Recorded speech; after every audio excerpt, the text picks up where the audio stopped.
Good morning. Let us pray. Come, Holy Spirit, open our hearts to learn the wisdom you gave Howard Thurman, so we may hear your voice in your silence. Welcome to Lerita Coleman Brown's presentation of Howard Thurman, an active contemplative. I am Maggie Winfrey, coordinator of Contemplative Outreach Atlanta. Our fellow Contemplative Outreach chapters from Chicago, Colorado, Maryland, and Washington join us in co-sponsoring this event. We are deeply honored to host Lerita, whose research on Howard Thurman will inspire our spiritual journey. She is a professor emerita of psychology from Agnes Scott College, a spiritual director companion, writer, retreat leader, and speaker.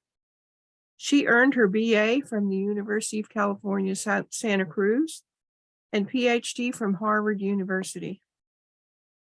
She completed the spiritual guidance program at the Shalem Institute for Spiritual Formation. She promotes contemplative spirituality, the living wisdom of Howard Thurman. By uncovering the peace and joy in one's heart, you can find more information at her website, LeritaColemanBrown.com, and other social media platforms. She appears in the documentaries Backs Against the Wall, The Howard Thurman Story, and The Black Church, This Is Our Story, This Is Our Song. Her book, When the Heart Speaks, Listen, Discovering the Inner Wisdom, was published in 2019. We are excited that her newest book is now coming out, What Makes You Come Alive, A Spiritual Walk with Howard Thurman. I've started reading it and just love it. Lerita is a most grateful heart transplant recipient for 28 years and kidney transplant for 17 years and several other medical ordeals. In spite of all this, she brings us wisdom. Welcome, Lerita. Thank you, Maggie. Excuse me. Thank you, Maggie. And hello to all of you. I've just been reading the chat and I can't believe people from all over the place. I mean, middle of Wisconsin and Texas and South Alabama. So welcome this morning. I'm sure that wherever you are, it's probably a little chilly, but I think that we will be warmed the next couple of hours by some of the work and some of the writings of Howard Thurman. So I'm going to share my screen and we're going to begin this morning with a meditation by him to help us begin our sit. And somehow or other, I've got chat on here. So let us.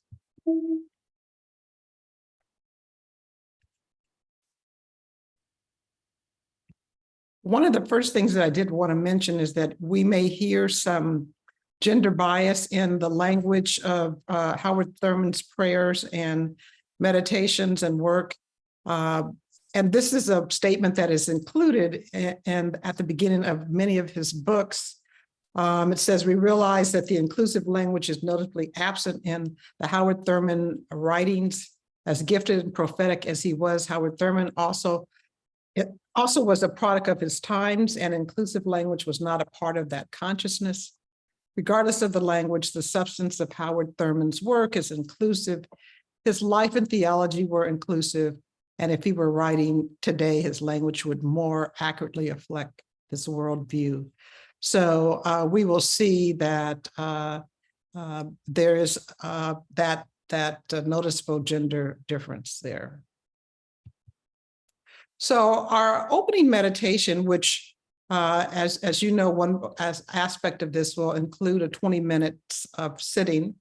Our opening meditation is taken from a prayer at the beginning of a sermon that he gave on, and as you see, I'm trying to bracket it, which is really originally men who have walked with God, the mystics, but I sort of bracketed it as people who have walked with God.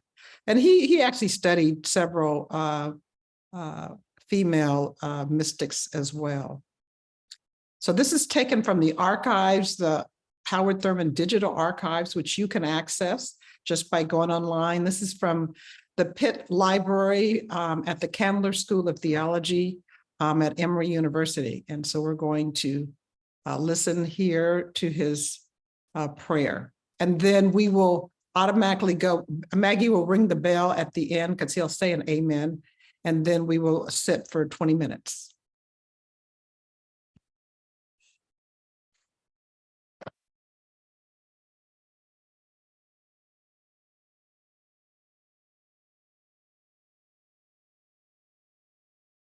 There is so much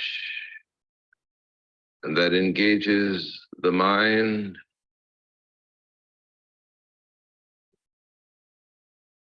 and ensnares the emotions that again and again we are wanderers, lost in the midst of our own private and collective wildernesses, with no sense of being at home anywhere, in anything, at any time.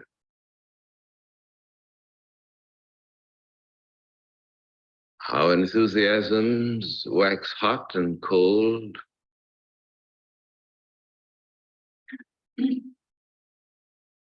One day life is full,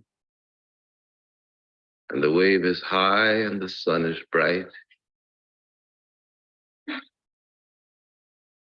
And the hours pass quickly, and we seem no longer Fred. And then the next day,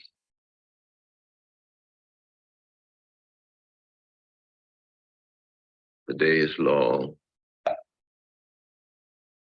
dreary.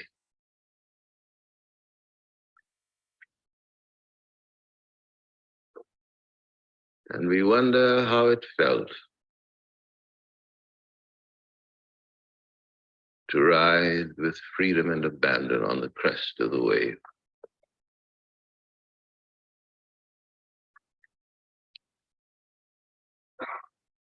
It is wonderful, therefore, to sit together,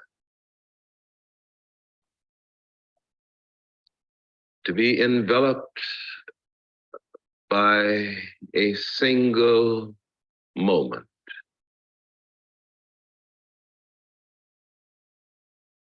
And feel the presence and sense the lights and the shadows in the lives of those who sit next to us.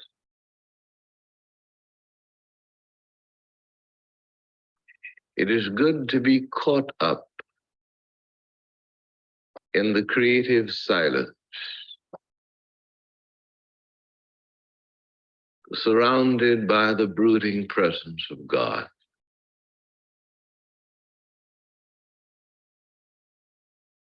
And perchance, as we wait together in the quietness, some new light may be thrown upon old problems. Some fresh hope may give wings to spirits to which despair is the familiar.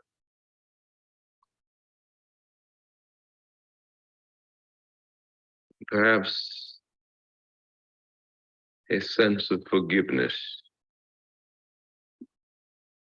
for sins committed, for errors done, for blundering stupidities, that have wrought havoc in other people's lives. All this may be the miracle for us as we wait together in the quiet. O love of God, without which life has no meaning and no harbor. Leave us not alone with our little lives, our broken dreams,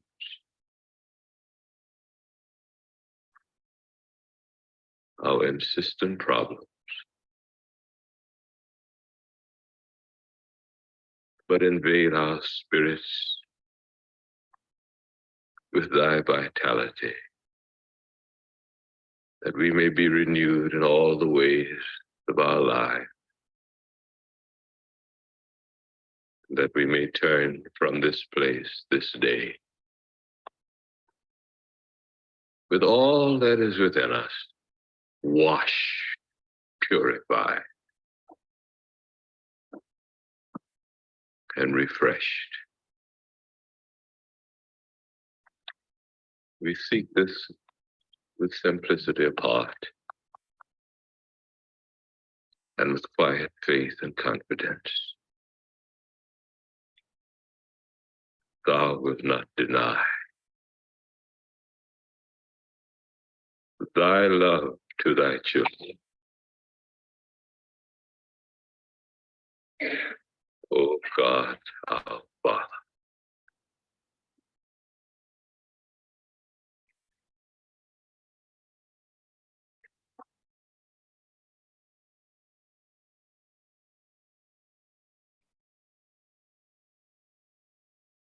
Amen.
Thank you so much for that quiet time.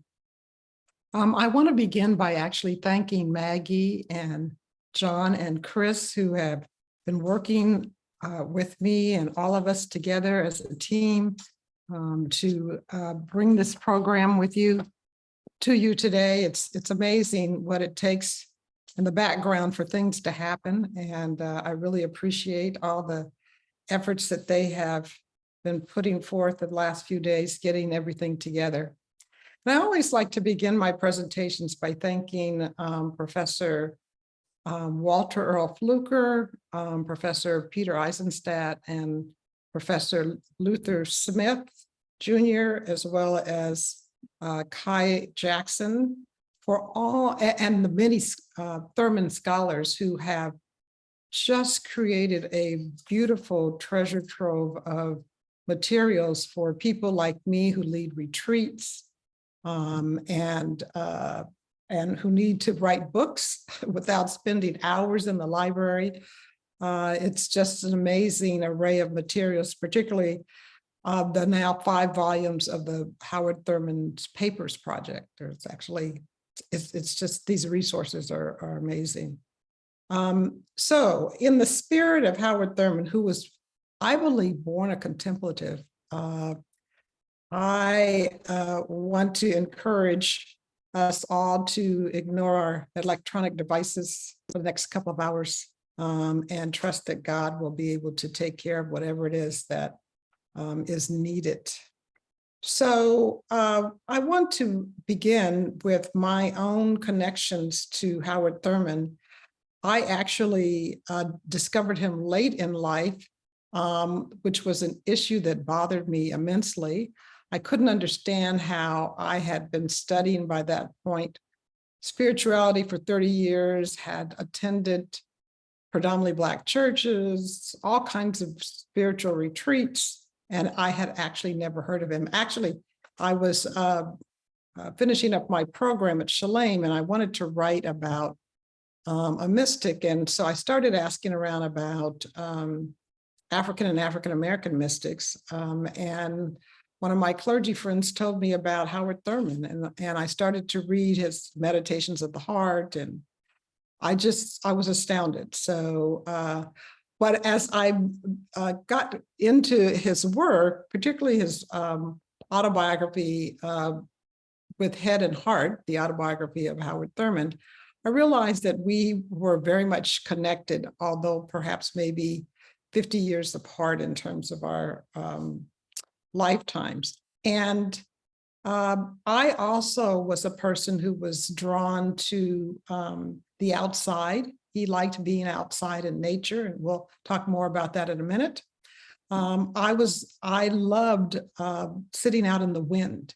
And I think that my family and some of the friends of the family thought I was a little strange for sitting out there. And they would, sort of ask my parents, what is she doing out there? And they would, I wasn't doing anything. I was actually just experiencing what I now know was the presence of God. I didn't have the words at that point to know that, but so as I read about his life, I realized that we were definitely very much connected. And I also believe that he was perhaps born even a mystic. I know that I have some definite mystical leanings, but I think he was one of those people that just didn't have, again, the words for it, but was having those experiences. So Howard Thurman is often described as an American sage who integrated his religious inheritance from the Black church with various Christian mystical traditions, American pragmatist philosophy, and the ethical ideas of the social gospel movement to form a distinctive intercultural, interracial ministerial witness. Now, just to talk briefly about his timeline, We know that he was born somewhere near West Palm Beach, Florida, on November 18th, 1899. The family then moved to Daytona Beach, Florida. And he was raised primarily by his mother and grandmother, who had been a former slave, after his father dies of pneumonia when Howard Thurman was about 7 years of age. And this death of his father was really a very big turning point for him, not only because he happened to be in the room at the time, but because he, the local Baptist church, which he attended with his mother and grandmother, refused to host the funeral because they said that he was, and I should say Saul Thurman was not a person who was particularly religious, but more intellectual type and read a lot, but he did not attend the local church. And so they said because he was not a churchgoer and because he was, as they described him, died outside of Christ, they refused to host it. A traveling minister said that he would, but in his eulogy, he condemned Thurman's father to hell for not going to church. And of course, Howard Thurman was really ready to just give up going to church. And of course, he couldn't do that. But he said when he became an adult, he was never going to attend church. However, he kept having these mystical experiences. So I assume that you all have many of these, this timeline, and you can read part of his story there. So here's the childhood home of Howard Thurman. It's been preserved. It is in Daytona Beach, Florida. And he basically grew up in a much more rural area than it is now. It's not necessarily populated, but it's still very much rural. He actually began to walk along the beaches of Daytona Beach. He also spent a lot of time rowing along the Halifax River. And he says this about how he got into his contemplative life. He says, I was a very sensitive child who suffered much from the violences of racial conflict. The climate of our town, Daytona Beach, Florida, was better than most Southern towns because of the influence of the tourists who wintered there. Nevertheless, life became more and more suffocating because of the fear of being brutalized, beaten, or otherwise outraged. In my effort to keep this fear from corroding my life and making me seek relief in shiftlessness, I sought help from God. I found that the more I turned to prayer, to what I discovered in later years to be meditation, the more time I spent alone in the woods or on the beach, the freer became my own spirit, and the more realistic became my ambitions to get an education. So here we have this young Black boy in the early 1900s meditating. And it's just, an extraordinary story to think that that's what he was doing.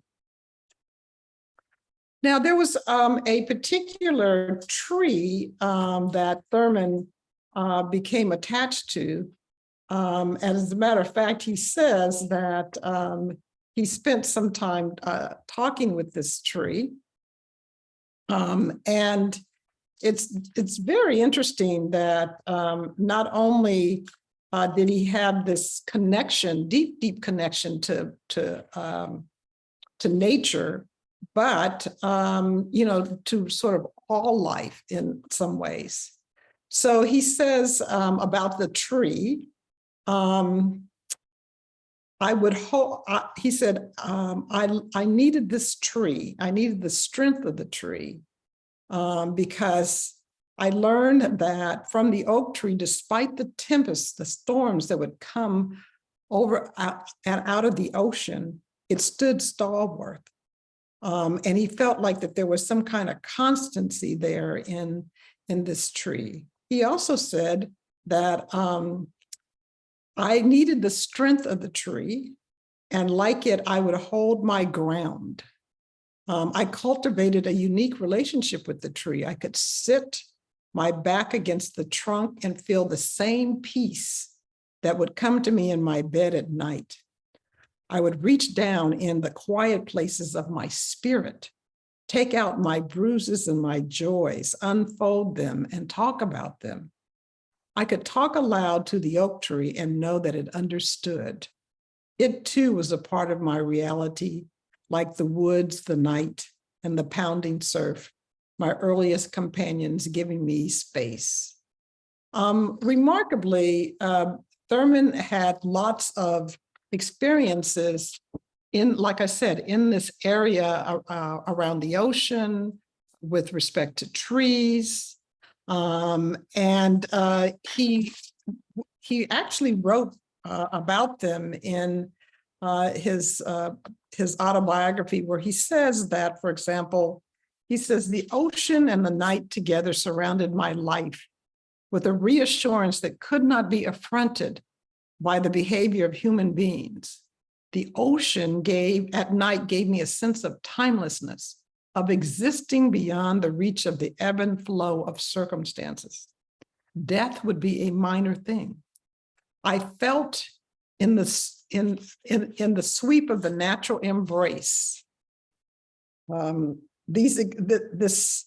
The experience of these storms gave me a certain overriding immunity against much of the pain with which I would have to deal with in the years ahead, when the ocean was only a memory.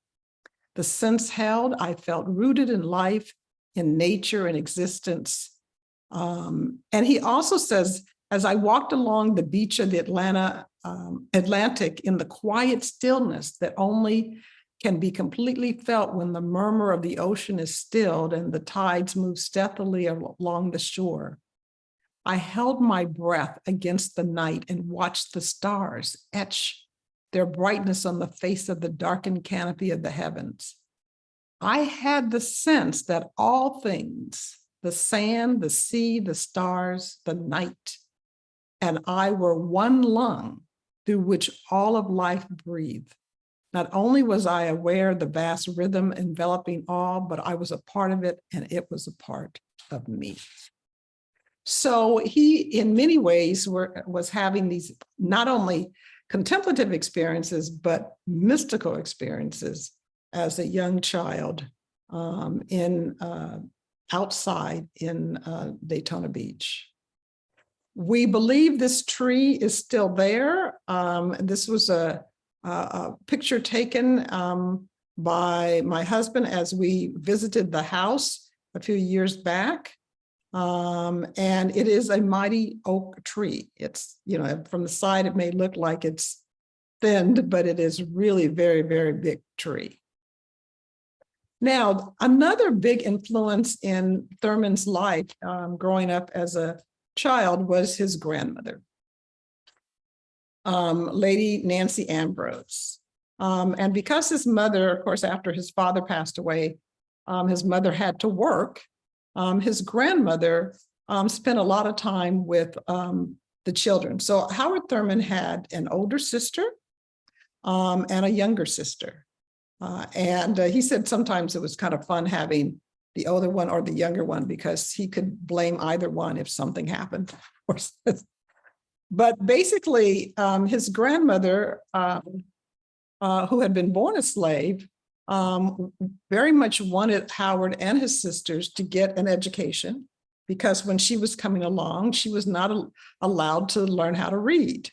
And she used to tell them one of the stories of how her slave master's daughter tried to teach her to read, and she got in a lot of trouble because the young girl was trying to help her, but she knew that there was a secret there, that there was something important about learning how to read. So, but because she couldn't read, she had Howard to read often the Bible to her.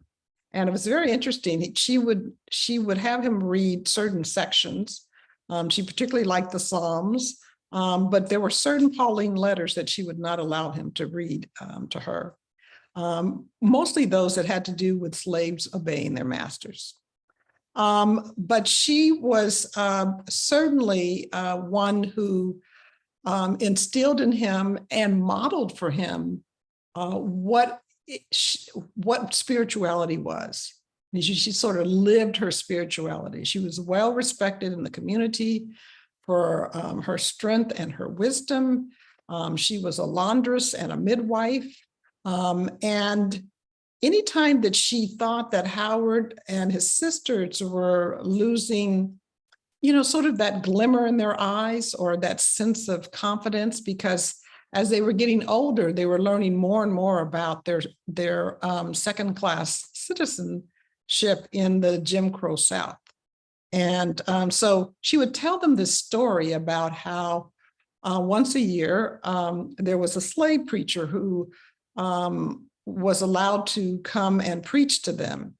And he would give a sermon, and at the end of the sermon, he would look at each one of them in the eyes and say, "You are not enslaved people. You are not the N-word. You are a child of God, a holy child of God."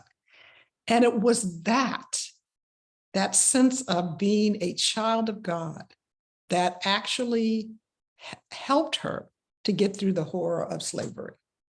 And so Thurman, being the bright, inquisitive young boy that he was, understood that that was something to hold on to. She wanted that idea, being a child of God, being a holy child of God, to be his primary identity. So that when other people came along and told him things, because as we know, how we learn about ourselves is through what other people tell growing up.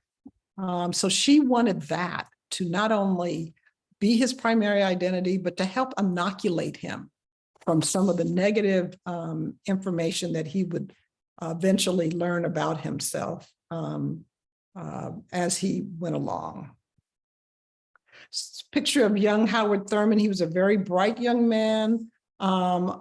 And at the time in Daytona Beach and in the state of Florida, they only provided education for Black children to grade 7, which de facto meant that they were not going to be able to go to high school. There were about 2 residential high schools for Black children in the state of Florida. And so what the community did was to come together and to basically have Thurman tutored by the local principal so that he could pass the 8th grade exam.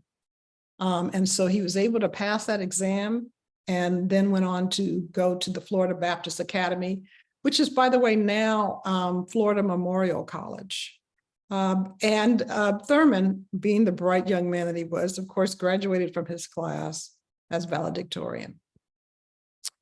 And because he graduated from his class as valedictorian, he was able to receive a tuition scholarship to Morehouse College here in Atlanta, Georgia. And he graduated as valedictorian from his class at Morehouse. And it is said, and we're not quite sure if the rumor is true, that he read every book in the library at the time. He also took a course in philosophy at Columbia during one of the summers. He majored in sociology and economics because he was told by one of his mentors that if he was going to go to seminary, that he might as well take his sort of religious studies classes there because he was going to either have to take them again, et cetera. So he was admitted to Rochester, it's now Colgate Rochester Theological Seminary. And at the time, Rochester Theological Seminary would admit 2 Black students each year so that they could room together. And there was a big stir about one of them dropping out, and Thurman actually being roommates with white students there. But they sort of got through that. But anyway, he graduated valedictorian of that class. So just a brilliant, brilliant young man. He began his pastoral duties at the Mount Zion Baptist Church in Oberlin, Ohio. And he noted actually that he would get a crowd of people from Oberlin College to visit his church and listen to his sermons. He later moved back to Atlanta because his wife, Katie Kelly Thurman, who he married right after graduating from seminary, had contracted tuberculosis. She worked in the Black branch of the Tuberculosis Association in Atlanta. Her family was here in the area, and so he chose to leave the church and to go and secure this professorship so that she could be closer to her family. And I should mention that a few years later, in 1930, she did pass away. They had one child, and so he was actually a widow at age 30 with a young child. But he, one night he was at a religious education conference, and he got bored and he walked out to get some fresh air. And on the way out, he ran across a book that was on the table. And I think he bought a couple of books, but one of them was written by Rufus Jones, who is a noted Quaker mystic and professor of mysticism at Harvard College, or at the time he was. It was called Finding the Trail of Life. And Thurman just sat down and read the book right there.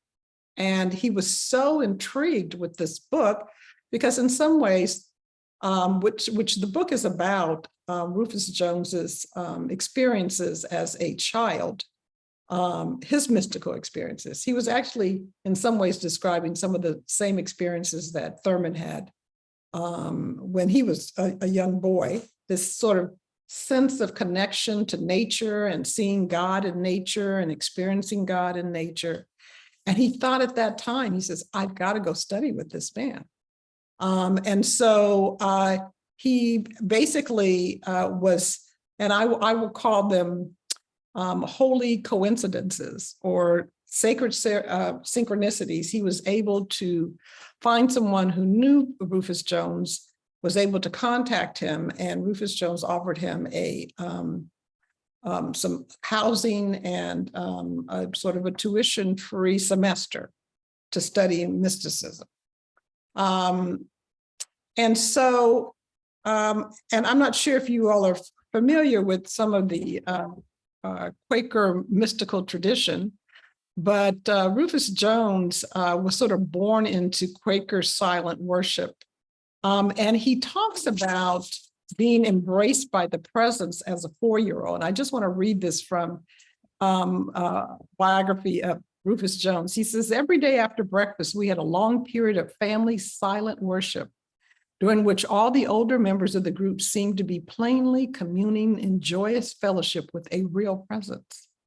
The reality of it all was so great, and the certainty of something more than just ourselves in the room was so clearly felt that we little folks were caught into the experience and carried along with the others. The mystical hush had its own awe, and the rapt look on the older faces deepened the sense of awe and wonder.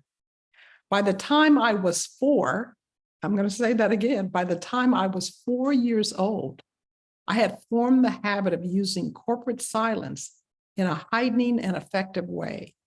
It brought with it, even for the child, a sense of presence.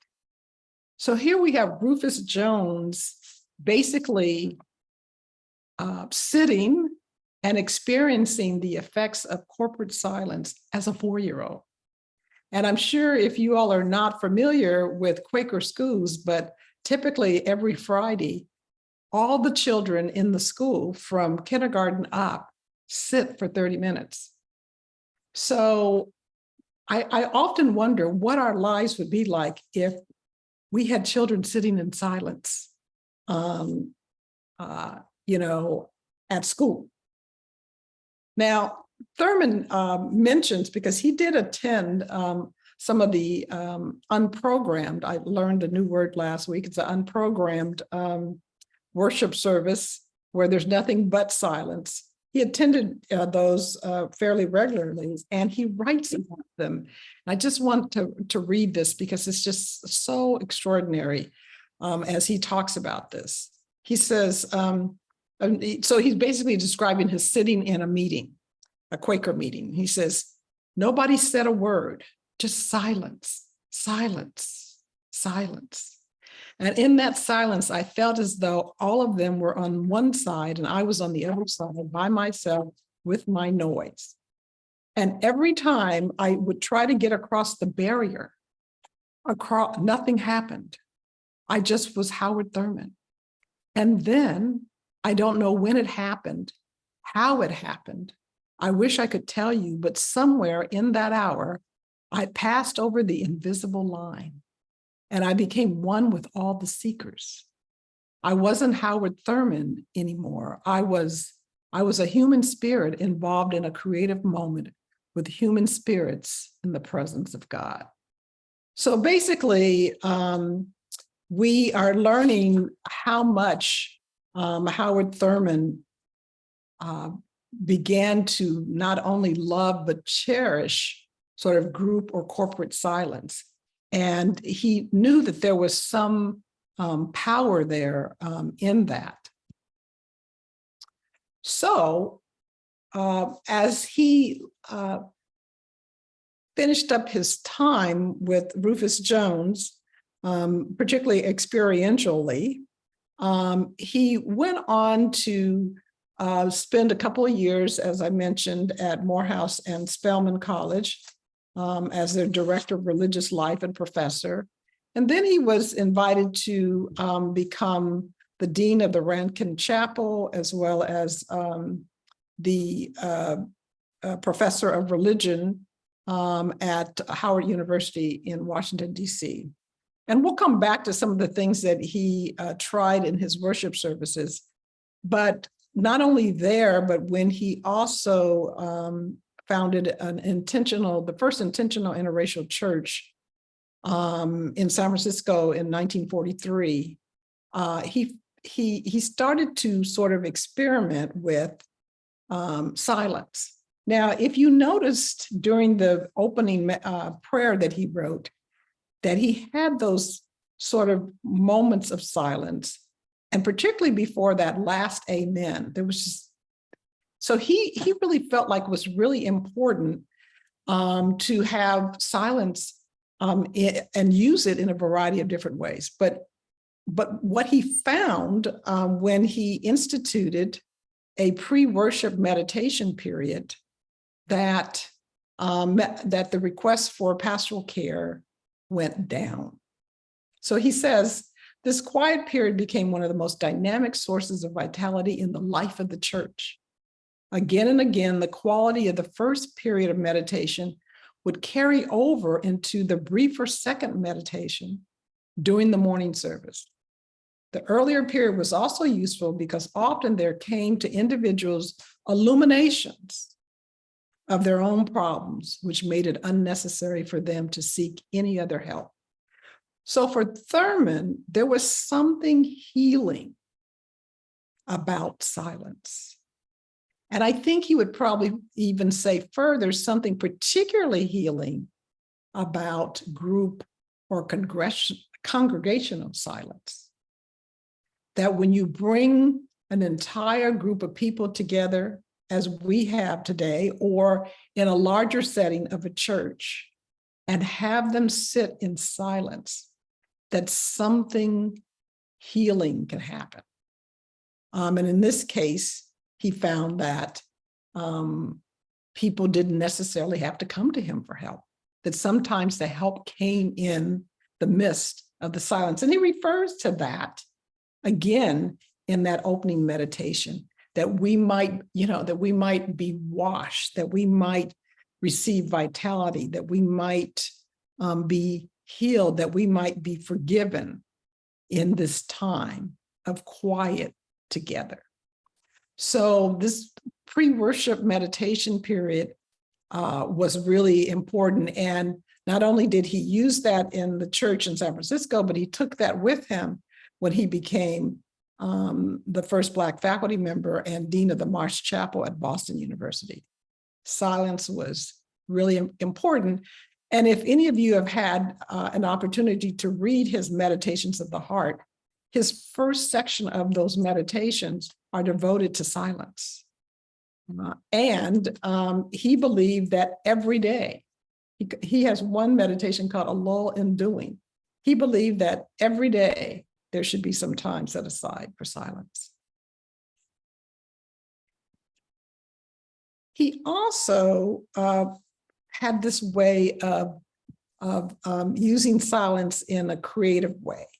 So he says, I use silence to engage in visits with the sick who remained in cities once he had moved. Howard Thurman recounts the story of his praying with another person living in another state by telling her that he would meet her in the silence twice a week at an agreed upon time.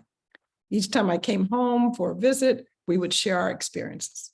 Now, this is something that I'm actually going to experiment with during Lent this year. I've actually started gathering a group or at least a few people together to be able to try this and see what happens.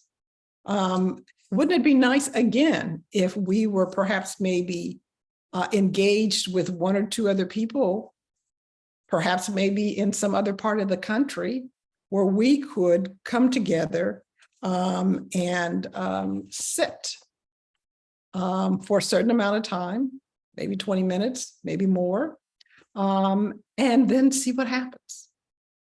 I just think that he, tried to find creative ways to experience silence, which was very important to him. Now, I should also mention, though, that for Thurman, contemplation wasn't just silence, solitude, and stillness. It was also about sparking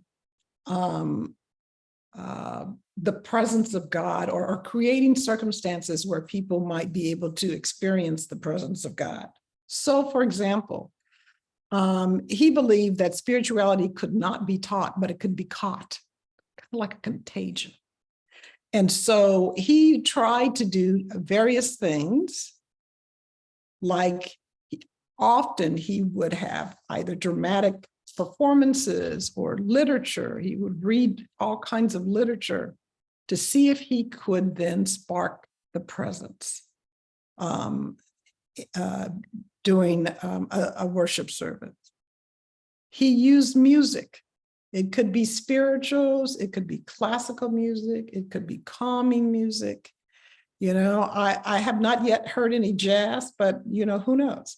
But he again would sometimes play music. He would sometimes do this actually in class as well, where he would play some kind of music for some group of students, read Psalm 139 or some other psalm, and he would ask them then to reflect on their experience. He had live Madonnas. He was using live Madonnas and we're talking early 30s, 40s, where he would have someone in costume hold a live baby with lights, everything, and just have people to just be with this. Again, interested in sparking a presence of God. And then, of course, liturgical dance. I think a lot of us think of liturgical dance as something new. He was using liturgical dance in the 30s, again, to try to create a sense of presence. And sometimes people would remark, even with his sermons, and if you listen to him, he could spark something in you. So, this leads us to some questions that we may want to sit with. And that is, where do we meet the presence? Yes, it is important. I'm a strong advocate of sitting, of having some time for silence, of of quieting our minds. And by the way, Thurman really made a distinction between quieting the mind and stilling the mind. He said, there's a difference between quietness and stillness. And he says, Psalm 46:10 does not say, be quiet and know that I'm God. It says, be still and know that I'm God. So I think that's something that we need to pay attention to. Because I know sometimes, we try to quiet things, but I know that when I intentionally try to be still, it's a different experience. I remember many years ago going to the Grand Canyon and standing on the South Rim because it was March, a little cold.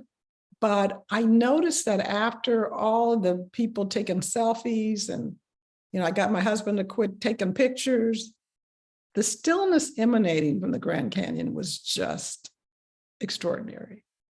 And so I often, when I go outside, listen for the stillness. Unfortunately, there are, particularly during the week, I live close to a highway, so it's hard to catch that stillness. But I have found that on Sunday morning, that's the stillest day of the week. I believe the stillest day of the year is Christmas morning because most people are inside. But if you start noticing stillness, it's everywhere. But it's us and noise pollution that seem to interfere with our being able to connect with it. So one of my favorite things is to just go outside and listen for the stillness, and you can see it. I know that sounds weird, but if you pay attention to a hawk flying across the sky, it is a moment of stillness, or the clouds passing by. Yes, there's movement, but there's still stillness in the movement. Or you can hear stillness in a song. So I just wanted to mention that. But the question is, so where and how do you meet the presence of God? So Thurman believed that silence was important, but there were many other ways in which you could meet the presence of God. Outside, in music, in the museum, all these things. He felt that the signature of God was written all over the place. Then, have you witnessed the healing power of silence, stillness, and solitude?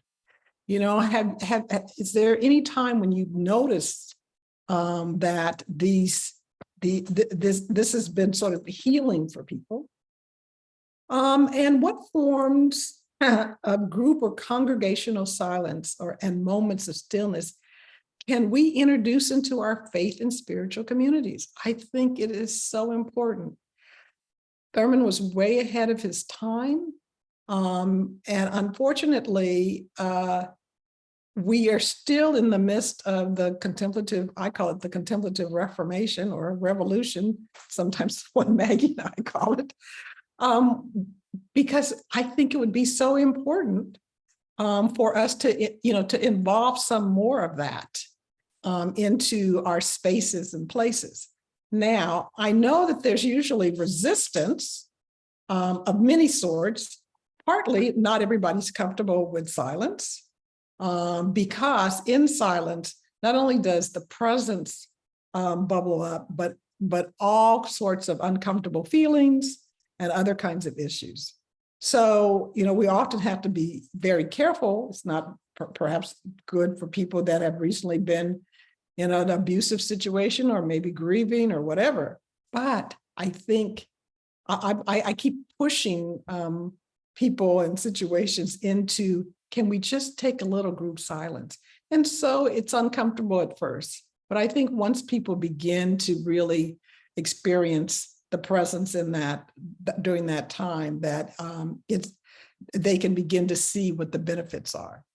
And Thurman even admits that there are some people, he says, he describes it as their nervous system is so tightly woven that it's hard for them to settle down.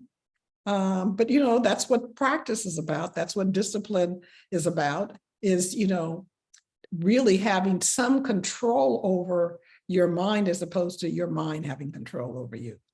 So that's just things for us to think about in terms of, how can we perhaps maybe nudge or push for a little bit more silence in our congregation.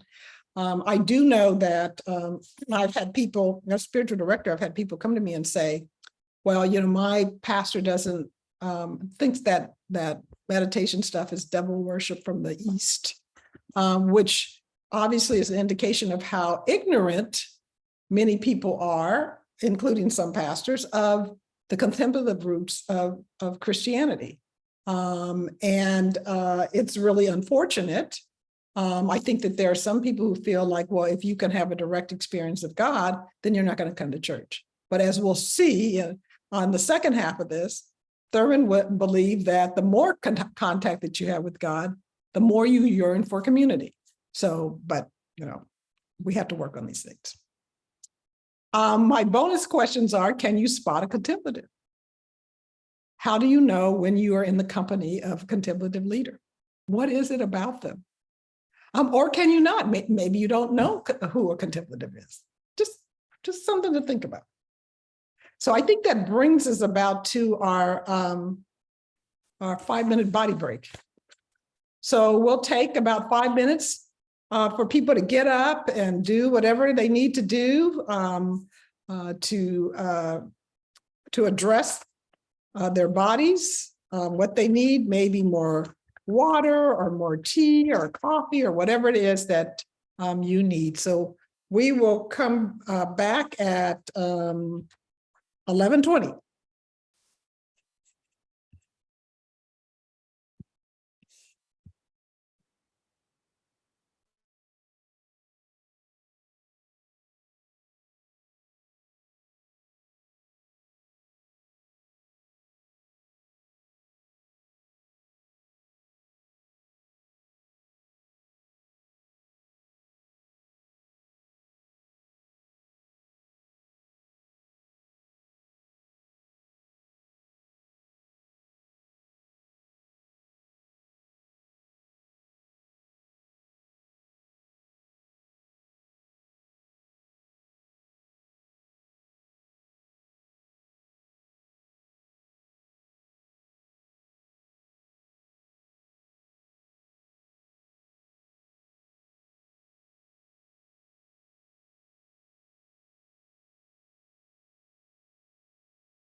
I am ready.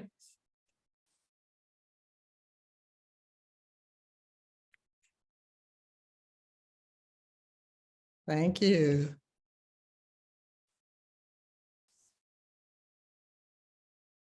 And we're back. All right, if you can just find a comfortable position and let these words of Howard Thurman sink into your mind and fill your heart. He's going to talk about this sort of transition to, he's going to prepare us for our transition to becoming an active contemplative.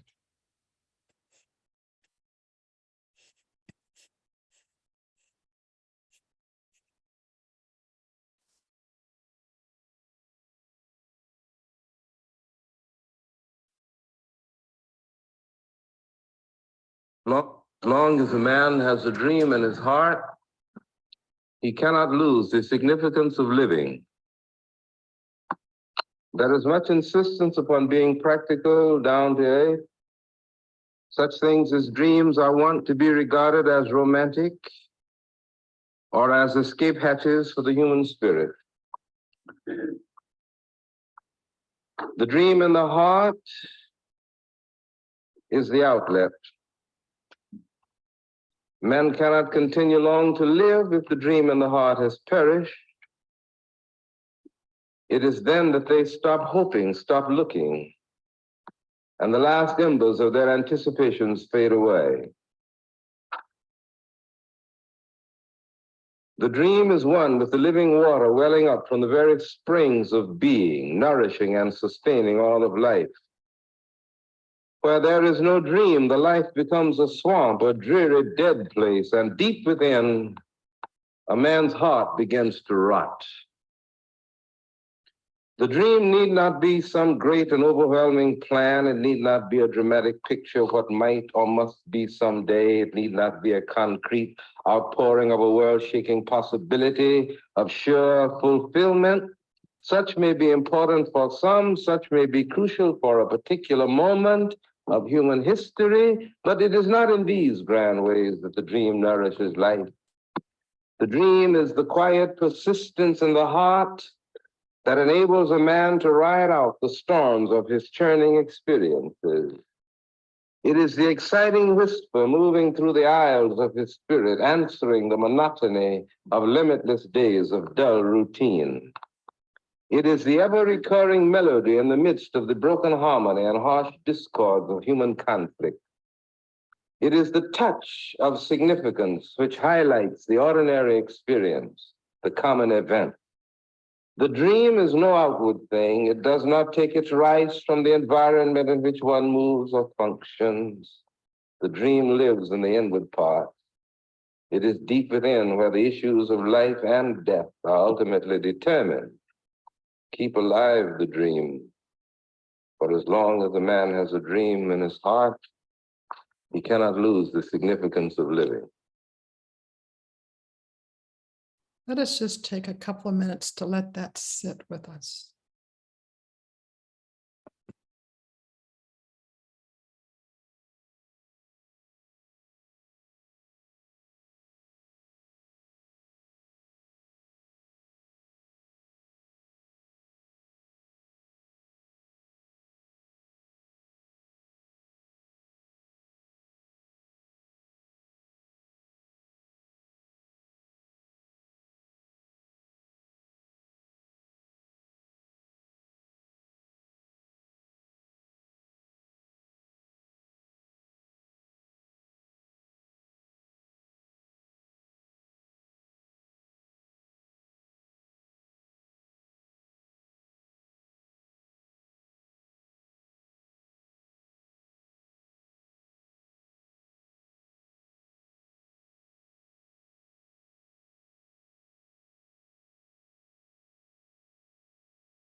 Amen.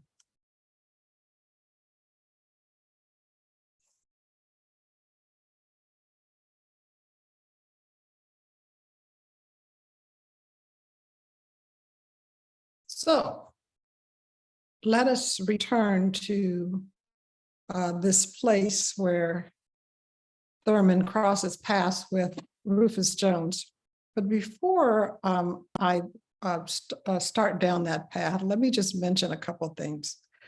One is that when Howard Thurman was graduating from seminary, he had a wonderful teacher named George Cross, and George Cross was really believed in the genius of Howard Thurman, that he was just so bright and inquisitive and had just such a fine mind. And so just before graduation, he said to Howard, he said, hey, you know, I don't know exactly what it's like for you and your life being, and this is, you know, 1920s, you know, being a Negro and all, but I really think that the racial problems are social problems, and social problems come and go. And if I were you, I would devote my life to feeding the timeless hunger of the human spirit.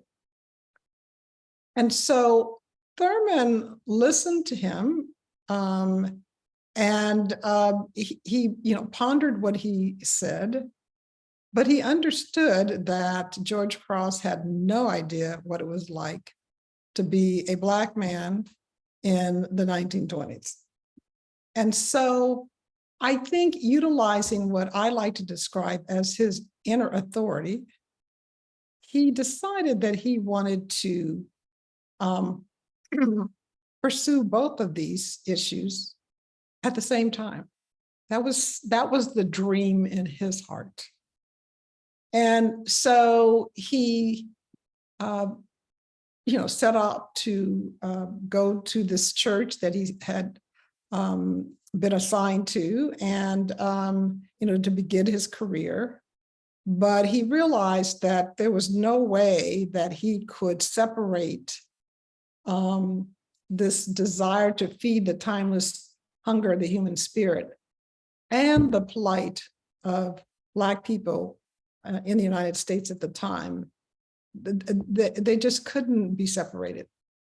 So when he discovered Rufus Jones and discovered the book and was able to spend a semester with him, he was thrilled, really, because Rufus Jones opened up his entire library to him. He also had him to participate in one of his seminars on mysticism. So Thurman was able to study Meister Eckhart and St. Francis of Assisi and St. John the Cross and St. Teresa of Avila and the French quietist Madame Guyon, and just everything about mysticism. Because what's interesting about both of these men is that they were having mystical experiences before they started the formal study of mysticism. And that experience that they had actually informed the ways in which they wrote and studied mysticism. I think that's sort of important in many ways. But what was really important for Thurman was that he did not know up until that time that there was actually a formal study of mysticism in this way.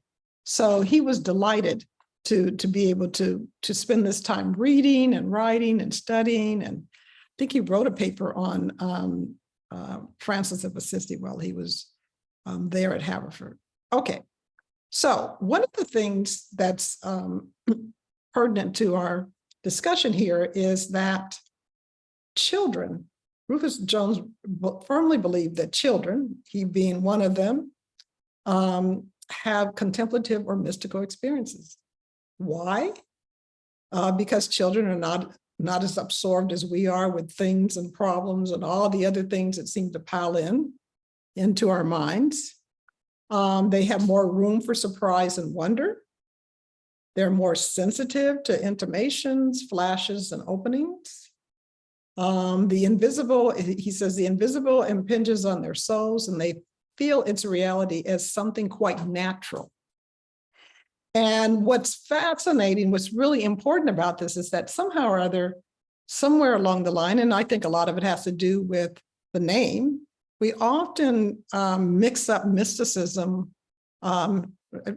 derived from mystery, but to something kind of almost unnatural or supernatural or, unusual or happens to only certain people, etc.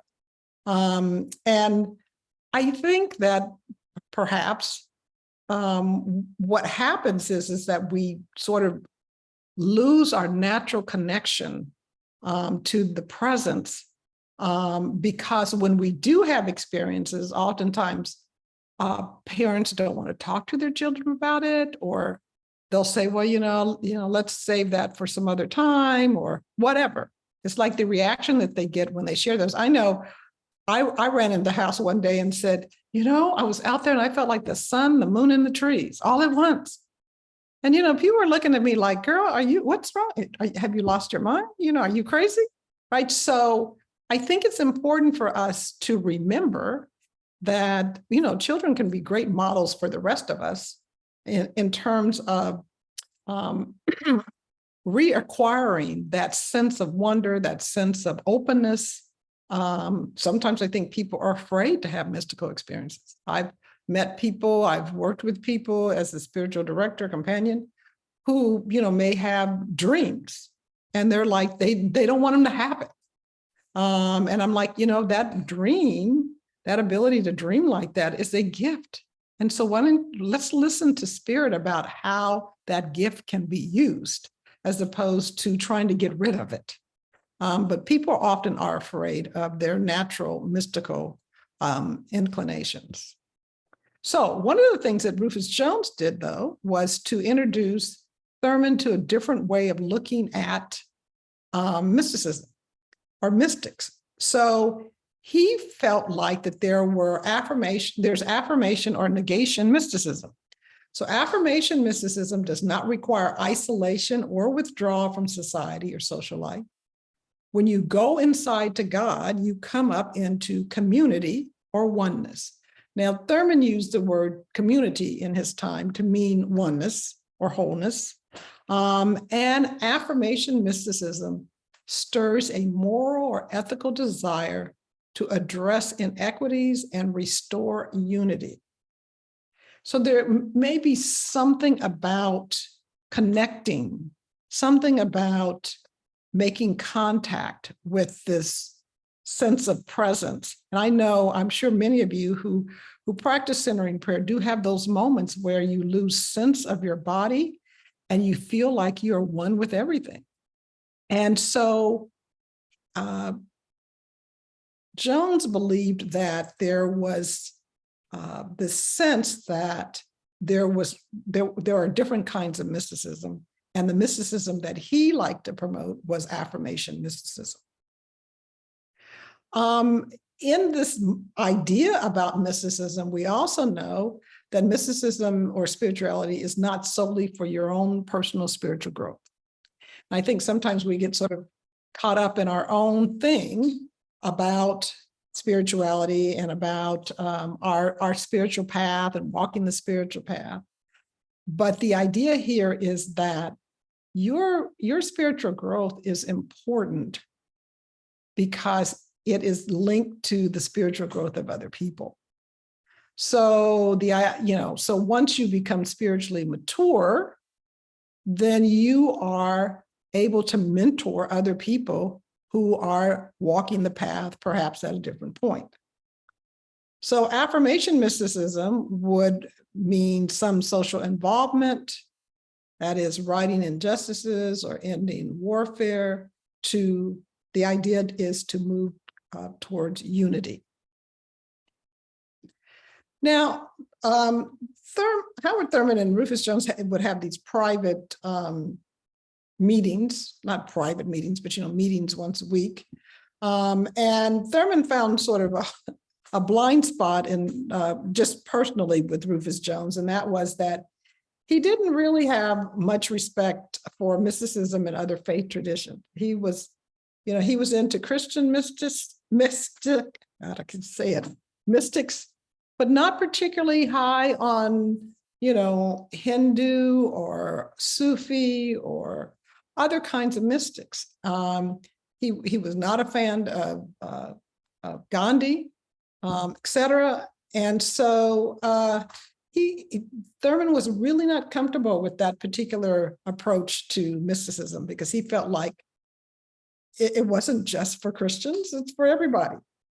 And then he also found that Jones had difficulty applying affirmative mysticism to domestic issues like racial segregation or fight for textile workers during that time. So, but and Thurman sort of describes it as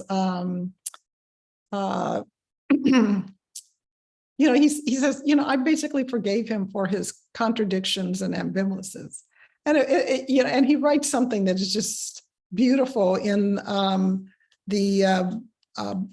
it's recounted in this book, Way of the Mystics. These are sermons of Howard Thurman about the various mystics that's been published recently by Peter Eisenstadt and Walter Earl Fluker. But basically, he says that, I will always love him because he showed me a way, he pointed the way for what I would be studying for the rest of my life. So I just had to forgive him of my own negative reactions to this, or forgive myself of my negative reactions to this idea, as well as, we're all walking contradictions. And he understood that. So what he decided to do was to come up with, his own ideas about mysticism. So Thurman had a working definition of mysticism, which was the response of the individual to a personal encounter with God within his or their own spirit. I think he was very comfortable with this kind of practical working definition of it. Now, I have to say that if you can imagine, in the early to mid 30s, Howard Thurman is talking about mysticism, and people are they're like, what? Why are you talking about mysticism? This is not going to help us. We need somebody who is going to give us some tools for liberation. Why should we be paying any attention to you? So he was highly criticized, but he kept on writing and kept on talking. He also felt that he needed to rescue mysticism from denigration and ridicule, because people, anytime you would mention the word, people would just say, oh, talk about that. He thought that there was a kind of mysticism that sought to change the world rather than to retreat from it. And he felt that mysticism and social change are distinct concepts, but ultimately inseparable. It sort of sounds like something Thurman would say. So he started giving lectures on mysticism and social change, because he felt that might be a way to usher this in kind of in a different light or a different way, so that people could understand that perhaps maybe there could be a connection between mysticism and social change. So his idea was that there were different kinds of mystics, and he also wanted to change the terminology. So for him, he started using religious experience or encounter with God or a creative encounter instead of the word mysticism. Because part of the problem was that when mystics try to describe in words their experience, it would come out cryptic or, sounding crazy. And so that was not helping matters at all. So he felt like mysticism was really just another form of religion, and that perhaps religious experience or a creative encounter would be better words to use to describe what was going on. He also felt that mystical experiences are not limited to saints, the religious, special people, or believers, that anyone can be a mystic. This, this is sort of, this was not what I was brought up with. You always thought of a mystic as being a person who's cloistered, praying all day, and in the midst of prayer, they have a vision, or they have something happens, or a dream, or whatever.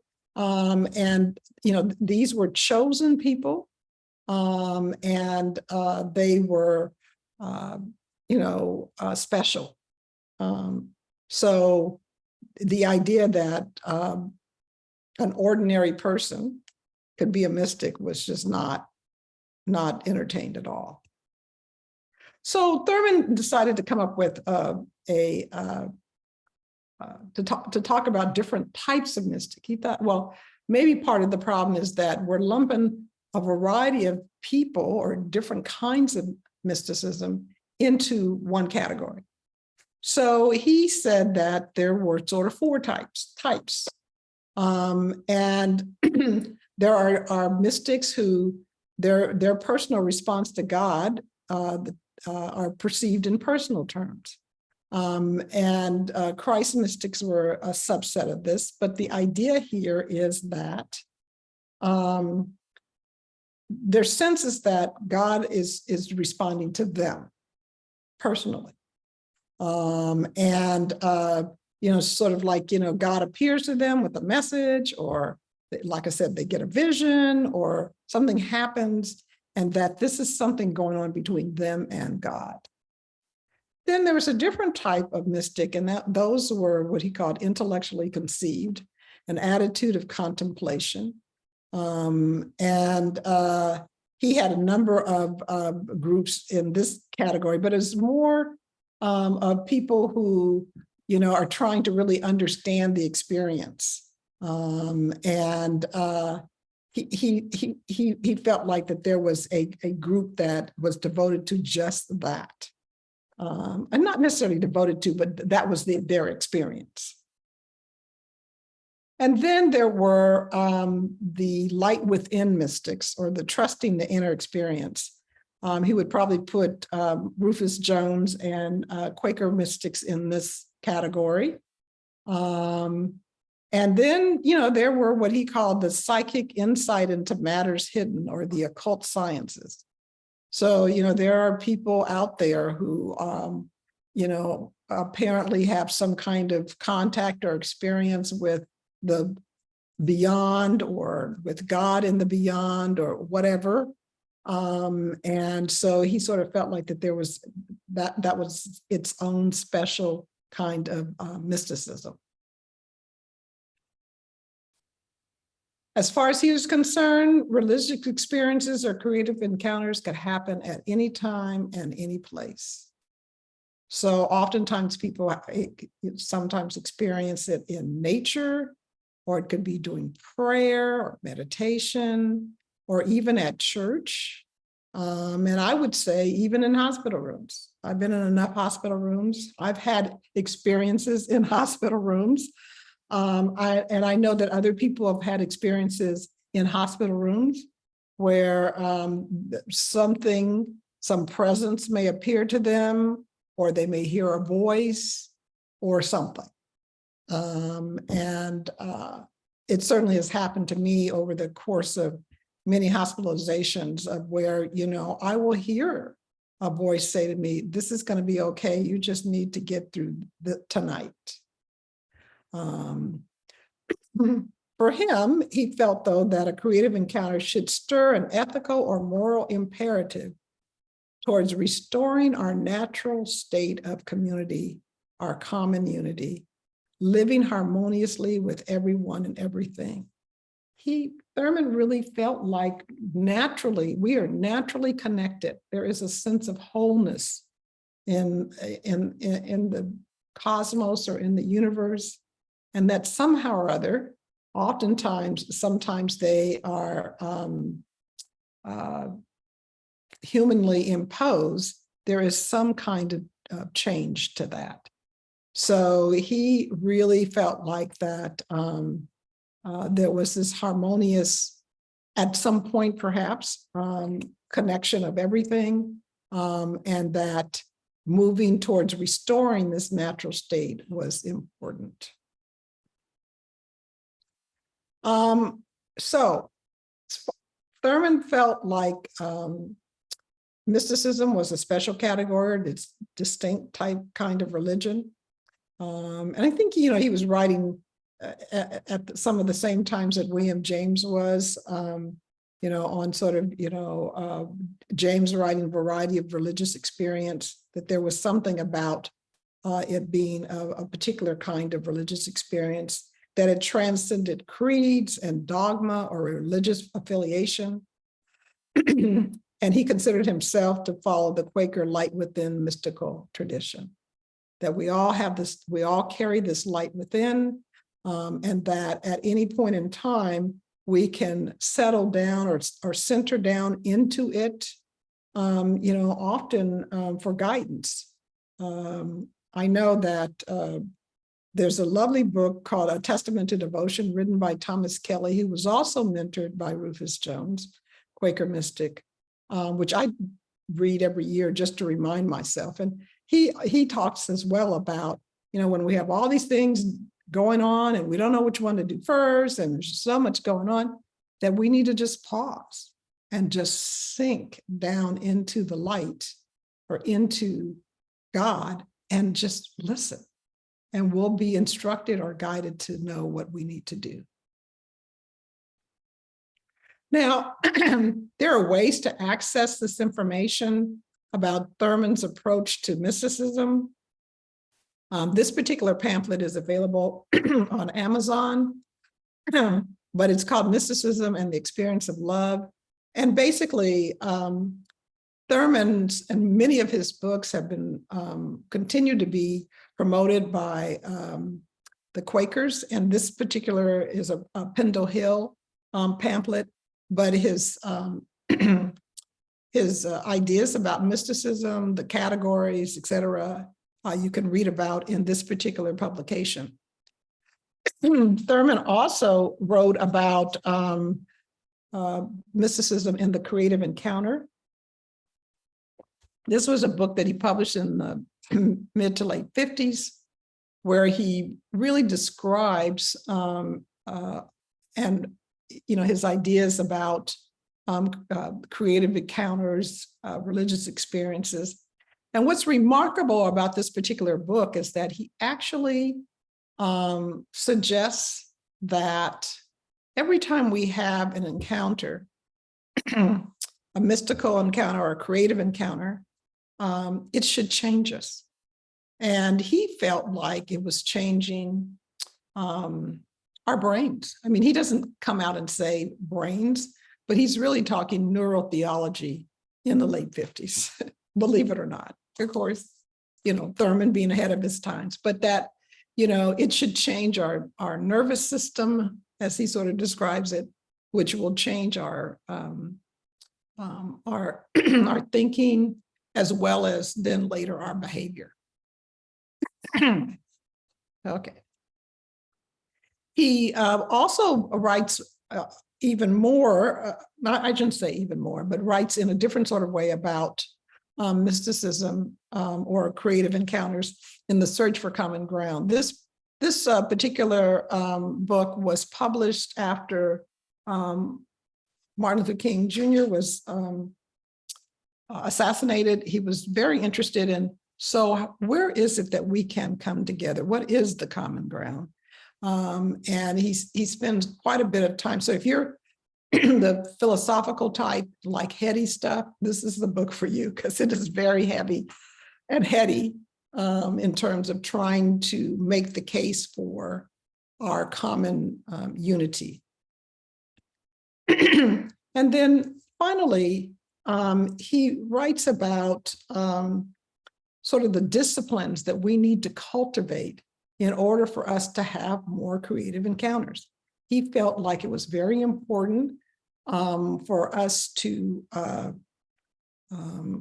create a certain kind of atmosphere, perhaps one of silence, one of quiet, so that we can ready the spirit for an encounter with God. He also felt like it was important for us to, as mystics, to be committed to a discipline of activities in our daily lives in order for us to then be living out this kind of mystical life. And he felt that it was extraordinarily important for people to surrender. He would say that, you know, the person who has accepted the mystical life as a way of a life needs to surrender their nerve center to God. You know, that's a big challenge. I mean, I've talked to many people who have had mystical experiences, and I'll ask them, well, are you a mystic? And they'll say, well, I'm not sure if I'm ready to give up that control. And I think that's part of what is difficult for many people, is that it's the surrender part. It's like, am I willing to not try to lead anymore and just be led by God or led by spirit? But this particular book comes out of they actually kind of called it a practicum of mysticism that he led at Boston University, in terms of, like I said, he liked to do these experiments with either lighting or literature or music, et cetera, and then having people reflect on the kinds of experiences that they were having. You know, this was sort of a compilation of some of these practices, but that he sort of outlined, these are the practices that he believed that you needed to master in order to really live the mystical life. And then, of course, as I just showed you, the sermon series on the mystics, if you are particularly interested in what he had to say, he did actually give a number of sermons on mystics, Buddha, St. Augustine, Mahatma Gandhi, St. Francis, William Blake, Meister Eckhart, Jane Steger, and then he has related sermons, The Religion of the Inner Life. And I could just do a whole probably workshop on what he had to say about the inner life. Mysticism and Social Change, God as Presence, and of course, the one that he wrote about, Rufus Jones, as well as others in there. So they are both available in that book, but they're also available. And I noticed that I think it was Chris that put the link to the digital archives. You can actually go and either read or listen to some of these sermons on mysticism by Thurman. Now, so here we're beginning to see how Thurman's sort of contemplative life began to move and become more active in the world. So Thurman was invited to lead a pilgrimage to India in 1935-36.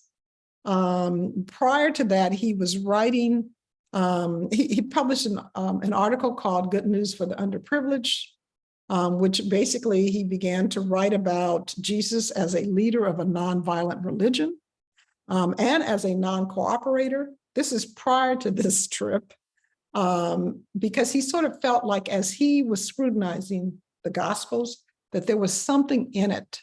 Because his question was, is there anything in the Gospels that would speak to those who live on the margins of society and who have their backs against the wall? Because, like, you know, who are the Gospels for?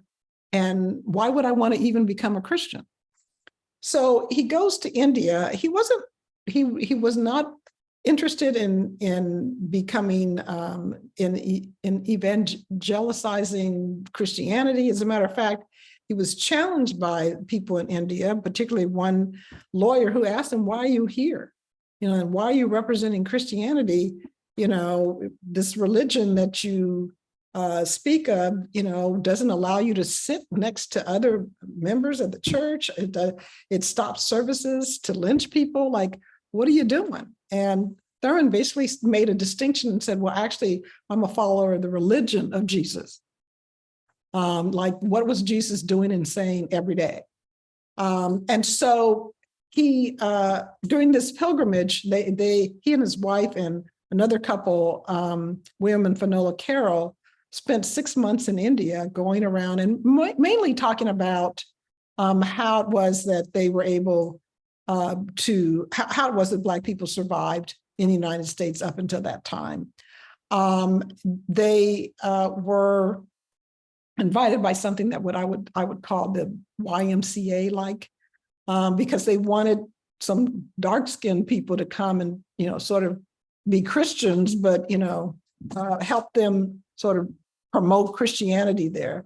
And Thurman's attitude was that Christianity had been in India since the 3rd century, and he wasn't particularly interested in sort of the missionary appeal, because basically, at the time, the British were occupying India, and that Christianity had been used for colonizing people and for imperialism. So, he wasn't big on promoting that yet. During this trip, he had a chance to talk to the Indian poet Tagore and to have a 3-hour meeting with Mahatma Gandhi. This was an extraordinary meeting. Somebody had sense enough to take notes, and it's all in this book, The Pilgrimage, A Vision of the Better World, Thurman's Pilgrimage, by Quentin Dixie and Peter Eisenstadt. Gandhi basically suggested that, Black people, he thought Black people would become Muslim because it was the only religion in which inside the religion, the master and the slave were equal. He said that's not true of any other religion, but they had a long discussion. Gandhi was very interested in, what had happened in the United States. And so Thurman basically gave him sort of a Negro history lesson, or a Black history lesson. And they talked about ahimsa, or the sort of, he really described it as love force as opposed to nonviolent, because he didn't really like that non in front of the violent. He'd rather say it, it's really about the force of love. And satyagraha, which was about, non-cooperation. Gandhi encouraged them to start small and work their way up. As they ended, Thurman and his wife and the couple sang some spirituals to him.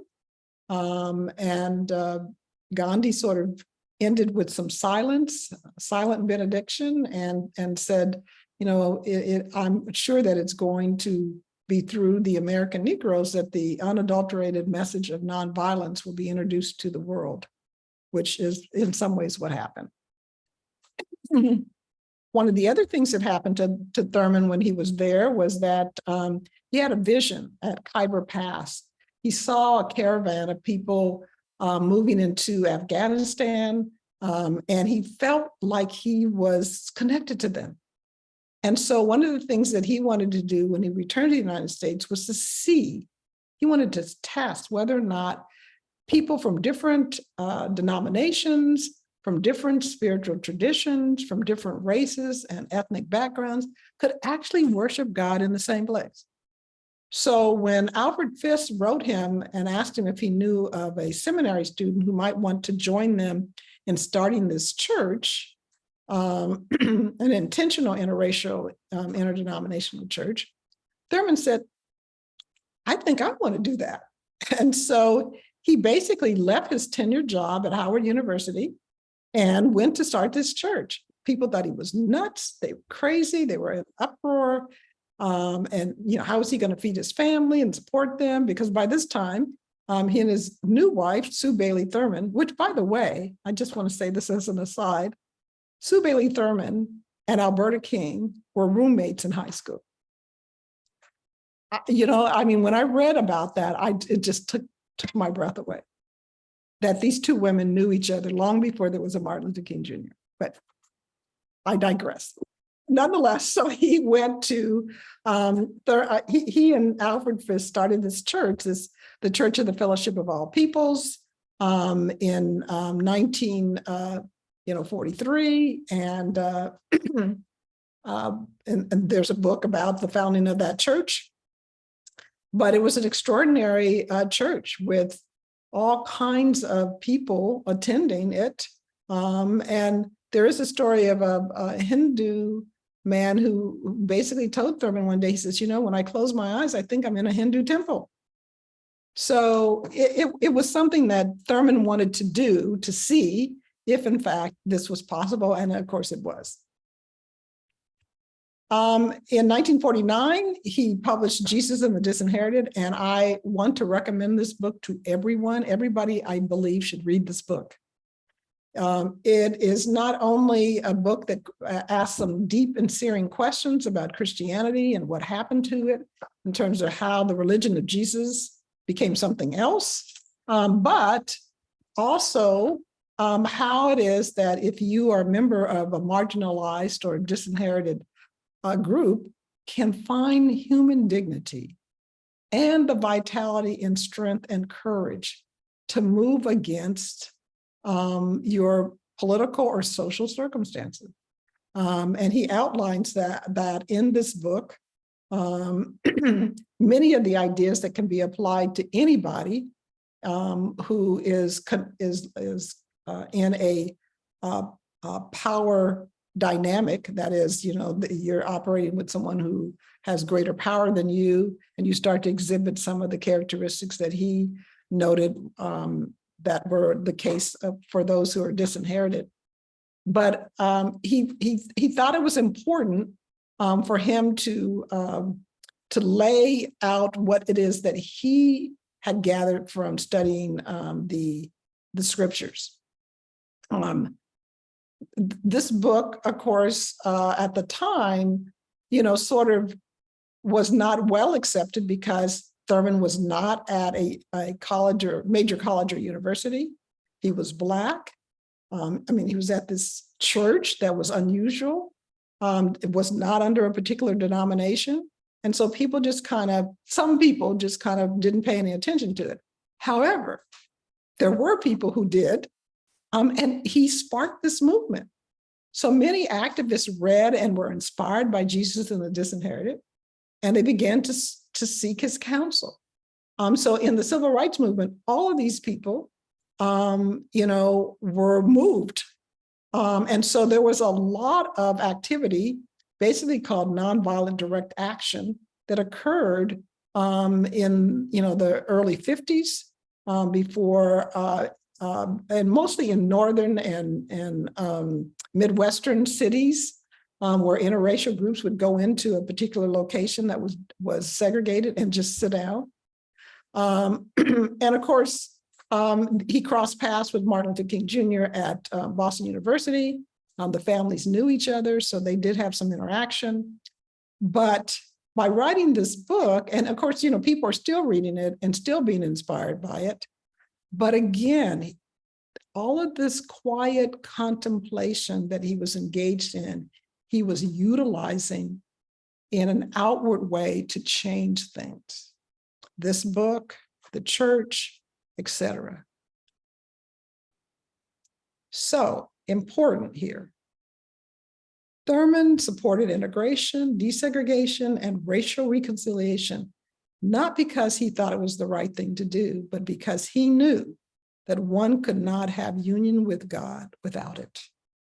In other words, he was always about oneness, about wholeness, and he felt like anything that interrupted or interfered or kept people apart was a problem. and that it is keeping all of us from that connection, that ultimate long forever connection. Without it, it's like you cannot look at other parts of the creation and not accept them, and expect to then be reconciled or reconnected to God. It's all one. It's all part of the oneness. So it brings us to some questions that we may want to sit with as well in the coming days, and that is, how would you define mystic or mysticism? In what ways do you think about it? Is it, for you, a creative encounter, or is it something that's very personal to you? And are you free to discuss it? One of the things that I've discovered as a spiritual director companion is that there are many people who are, I call them covert or closet mystics. They are afraid to discuss it. And in doing these retreats and workshops, I've had people email me and say, I think I'm a mystic, but I don't know for sure. And is that okay? And as I've talked with them, I've found that there are lots of pastors, priests, imams, religious leaders who refuse to talk to people about their mystical experiences. They're either change the subject or say, we're not going to talk about that, or that's devil worship from the East, or whatever. And so those people are just kind of left hanging, wondering. And with one person, I asked her if, she had talked to anybody in her family. And she said, yes, I've talked to my grandmother, who also have had mystical experiences, but she's not a religious authority. So we had to sort of unpack that. But the idea is, are we still having difficulty allowing people to be mystics? And then, have you had these encounters? When are they most likely to occur? And what else has come out of it? Has it just been, wow, I just had this experience with God? Or did it lead to some opening, some sense of, I need to think about this more, or God is calling me? Thurman would say often, if you're a mystic, and you meet God, God has something for you to do. And so it's really beginning to sort of open up that, well, so what is your sacred calling? What is God inviting you to do to restore things? And then, of course, who and what do you think your spiritual growth is for? We often think it's just for us. And I think Thurman would say, well, no, maybe not. Maybe your spiritual growth is for something more than just you. And so what are you going to do about that? He would say that we each are called. We each have a sacred call. And that we can live our sacred call, as scary as that might be, with inner authority of the Spirit. The movement of the Spirit of God in the hearts of men and women often causes them to act against the spirit of their times, or causes them to anticipate a spirit which is yet in the making. In a moment of dedication, they are given wisdom and courage to dare a deed that challenges and to kindle a hope that inspires. So Thurman would suggest that utilizing one's inner authority, that is, that you know what you are supposed to be doing. Even though there may be people around you who are criticizing you and telling you, oh, you don't want to do that. It's like that inner knowingness. And I know that the more that I sit and practice, that I spend time for silence every day, the more that I can hear Spirit speaking to me about what I need to do. I may say, oh, I'm going to do such and such. And people will say, well, why are you going to do that and that? Right? And I just go back to that space, to the Spirit, and say, so what is it that you're calling me to do in this moment? and do that. And I find that when I do that, the outcome is much better than if I'm willing to let somebody else change my mind. Thurman's perennial questions: who are you? What do you want really? And who and what are you rooted in? These are really important questions. He felt like that oftentimes we do not have an accurate concept of who we are, because we've been given a lot of our self-concept. It's been given to us, and it's not always positive. And so it's important to examine that. What do you want, really? What do you want? And who and what are you rooted in? Rooted in spirit? Are you rooted in the world? Where are you rooted?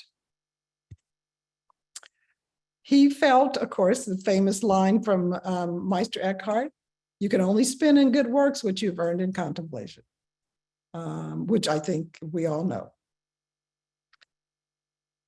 As you are living your sacred call, befriend silence, stillness, and solitude. Seek and bask in the divine presence as often as you can. Acquaint yourself with your inner life. What do you know about your inner life? Who's in control of your inner life?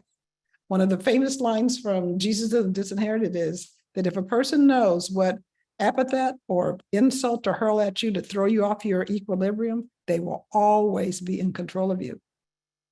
So, do you have control of your inner life? And inviting the spirit in for inner authority. You can do some of the most daring things if, in fact, you know that spirit is with you in that moment. It's a great example of an active, I know that sounds a little strange, active contemplative, but they work. Each person is called to assume their role in the restoration of God's beloved creation. So sometimes we get kidnapped by that scripture from Matthew. I just lost it a second. Many are called, but few are chosen. How about all are called, few choose to listen? So I think we're ready for questions and conversation.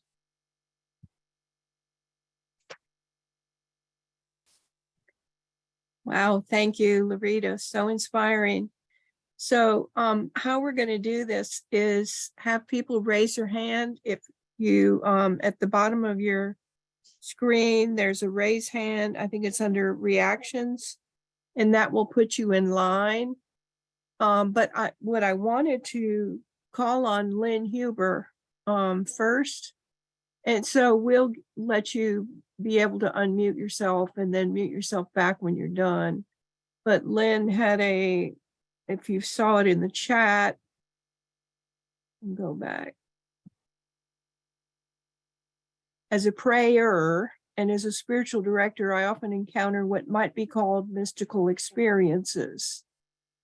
I usually do not use the word mystic or mystical, though some do, and I affirm that when it seems right. Question: is it important to use that word itself, or fine to just affirm that the experience is of God? The test for me being whether it leads you deeper into your clear call.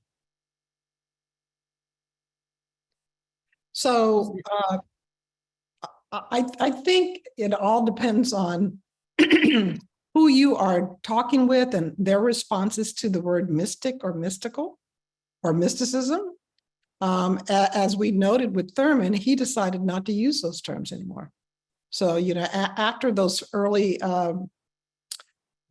lectures that he gave on mysticism, he started using religious experience or creative encounter for those very reasons.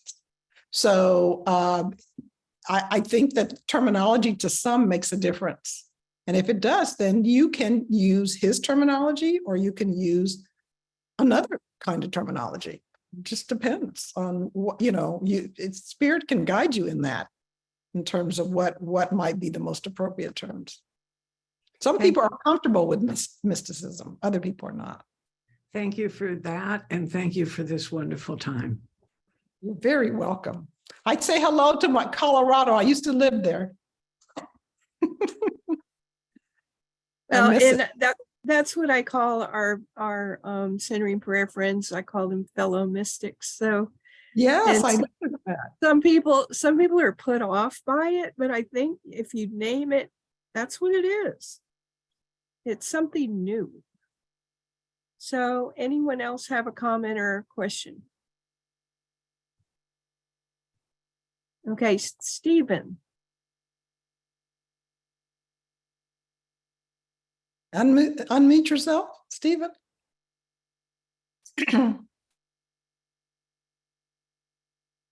I think we're enabling that or disabling that. It's Okay, okay, good.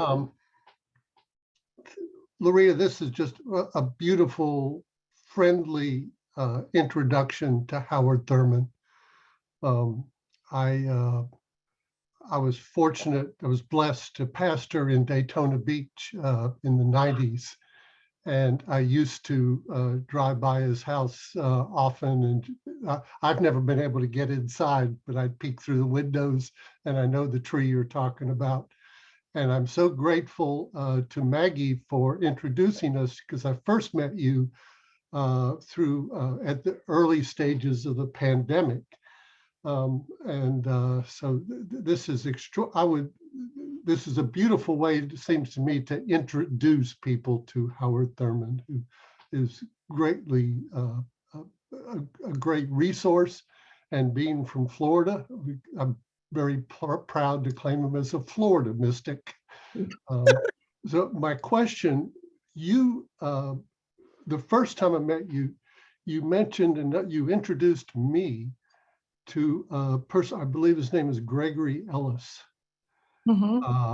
And it seemed to me he is one person that is really fully engaged in the what next. How do you go from the mystical experience to fostering community, and his work in fearless dialogue? How do you speak out of this? And I would be interested in your perspective on how that's going. Gregory Ellison, Professor Gregory Ellison, he's at Candler, and he's been doing some great work in trying to create a space and a place to put Howard Thurman's ideas into practice. Right. And so he, I think, is still engaged in the Fearless Dialogues. He also has an edited volume anchored in the current. That should be on the bibliography that you'll be receiving if you don't already have it.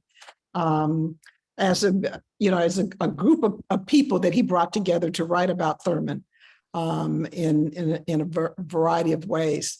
I think there are a lot of people who are trying to find ways to put this kind of thinking into practice because it's so badly needed right now. But I think that like I said, each of us has a call, and I'm happy for anyone who's doing work as sort of the generation of the scholars. That is, people like Peter Eisenstadt, Walter Earl Fluker, and Luther Smith Jr. are getting older, really, but they were the ones who had to tarry in had to listen to the transcriptions and read the personal correspondence, et cetera, all of that. They've compiled that for people coming along. I don't know why I'm excluding myself from that group, because No. but so it's I am applauding anybody who is doing anything to not only expose Thurman, because there's still a lot of people who don't know anything about it.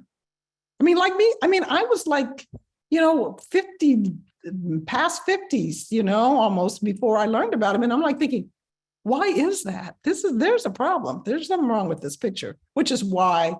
And then I was, this is why I wrote a book, right? To get more people to be able to be exposed to him and his work. Well, I would just say thank you for that. And to me, yes, my sense of felt need right now are friendly introductions, not just to Howard Thurman, but regardless of what vocabulary you choose to use to the resources available in mysticism, and to things that are friendly to use to people with no idea, and even not to like-minded people, but for those that our differences may seem more obvious than our commonalities, to find that underlying unity. So thank you very, very much. You're welcome. And I mean, I'm not trying to shamelessly plug my book, but it is a friendly introduction to Thurman. Yeah. There was a question, I think somebody's got their hand up over here. Who's this? David? David? I know this person. David from Atlanta, and Stephen went to Candler. So it's all one big family. Hey, Oh, David. Hi. First of all, just thank you, Lerita. I always think I know a little bit about Howard Thurman, and then I listened to you talk and I learned so much more. Thank you to Maggie and the Contemplative Outreach Atlanta folks for putting this on. I particularly appreciated a couple of things, the concept of affirmation mysticism from Rufus Jones, and then the fact that, Thurman would get into dialogues with his white teachers, and they would say, well, you should, and they couldn't quite go where he needed to go. And he was able to say, okay, this person taught me this, but I know what is right. He had that inner authority that he knew this had to go to a certain place, and we all are beneficiaries of it. The quotation, I clipped a couple of the quotations off the screen. The movement of the Spirit of God in the hearts of men and women often calls them to act against the spirit of their times, etc. I'm of the belief, the hope at any rate, that there's a famous saying, quotation, that the Christian of the future will be a mystic or will not exist at all. Karl Rahner, I think, the theologian, I'm convinced that this future mystical Christian will also be a countercultural Christian. And I think Thurman highlights this connection between mysticism and countercultural action, and not, the Christian of the future is all going to, drop off and live in a commune in northern New Mexico, which is a great place to live. But that the Christian of the future will be in opposition to many of what are considered the obvious things of society. And I appreciate your helping here depict that bridge from what he learned from the Quaker tradition into this radical social change calling that grew out of it, and which, to me, that's right back to the New Testament. That's my lecture for another time. Thank you, David, because, Thurman believed that Jesus was a mystic. And, yes, the Christian of the future will be a mystic or not at all. That's the Karl Rahner's quote. Because if we were acting like Jesus, it wouldn't be having these problems, if you understand what I'm saying.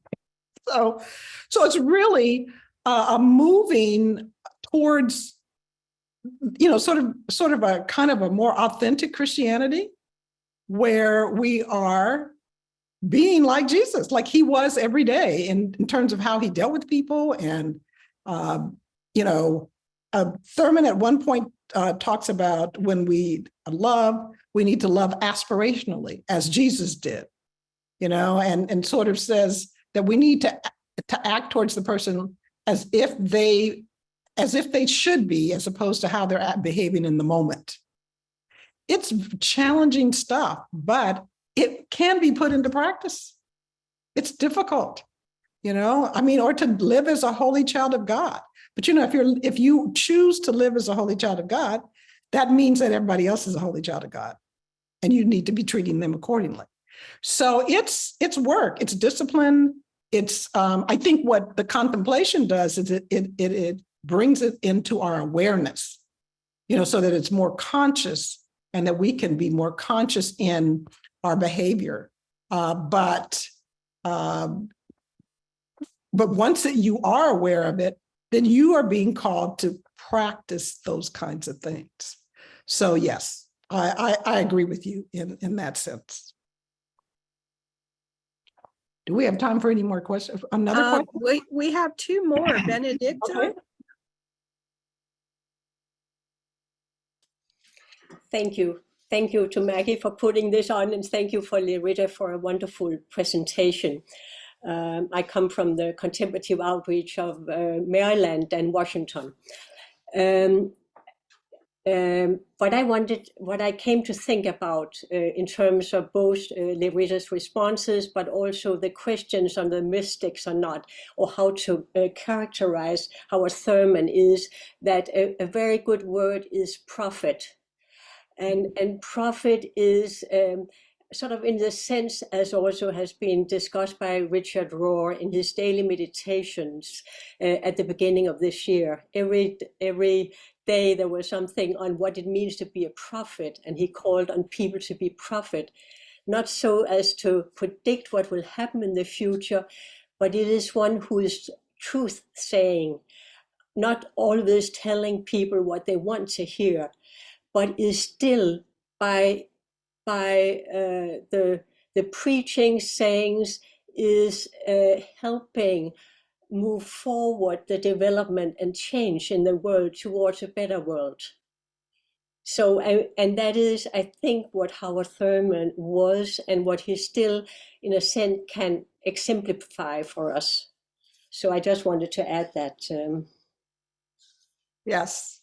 Well, so he's been described as both a prophet and a mystic, right? So if you think about sort of the prophet part, prophets oftentimes would make comments about sort of the status quo and say, there's something wrong with this picture, or I think we need to be doing such and such. And by the way, there is also in this series of sermons that I mentioned, volume 1 is actually about his sermons on the prophets. So he has a sermon series on the prophets. And, prophets used to call out stuff. They would just call it out. So you've got prophets, but you've also got mystics who, because they know God, they don't have to follow the rules. They're not worried about the rules. They're not worried about the creeds. They're not worried about the dogma. They are living from God. That's how they live.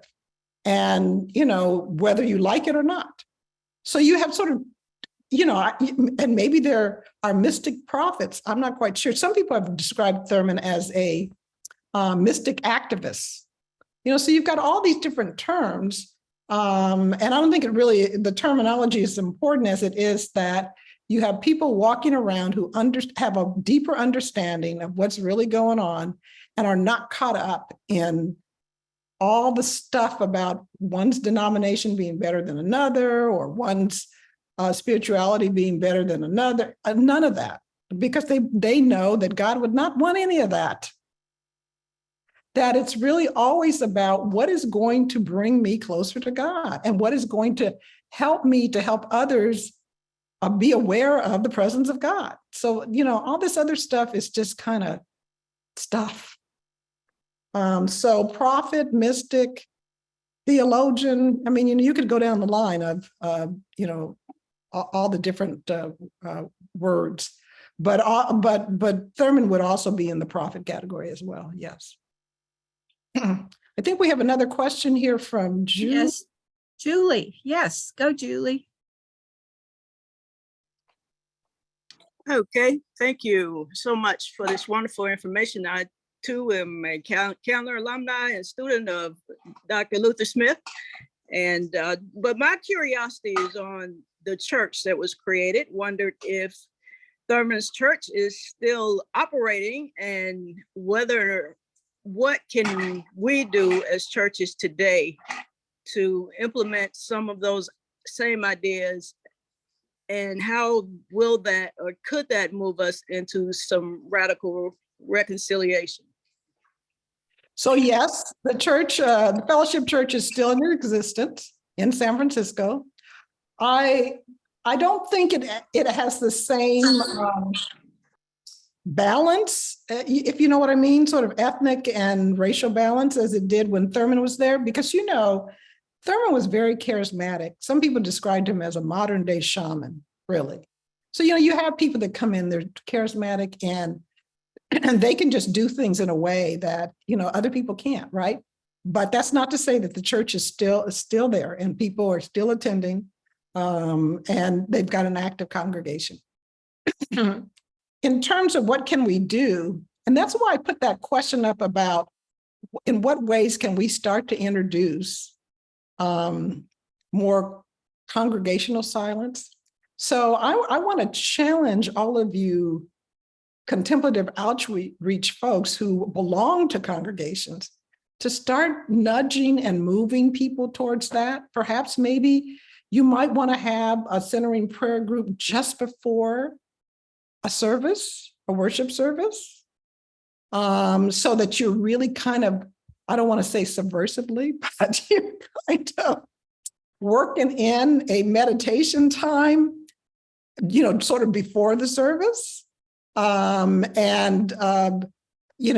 trying to bring people to that so that at some point the congregation wants it. And the pastor who may be resisting can't resist anymore, right?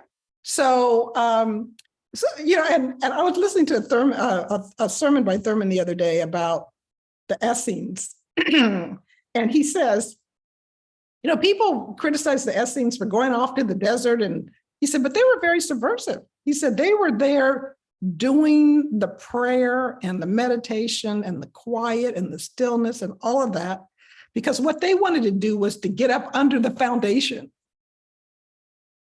and shake it a little bit, right?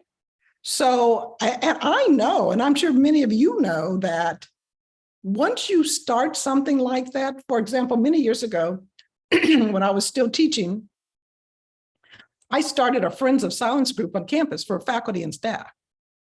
And, we would meet, I don't know if it was once a week or, once every other week. I don't know when it was, but we would meet and we would check in and then sit for 20 minutes. And I swear there are people that would go on sabbatical and come back and say, I went on a retreat and now, so can I join your group? Right? So it's almost as if by us meeting together, we were doing something. I can't describe it. I don't know what it is, but I think that if we start to, with our own inner authority or in consultation with the Spirit, start creating spaces and places to introduce more silence, congregational silence or group silence, even into the building, that it will shake things up. That's my own personal opinion. And I think Thurman knew that.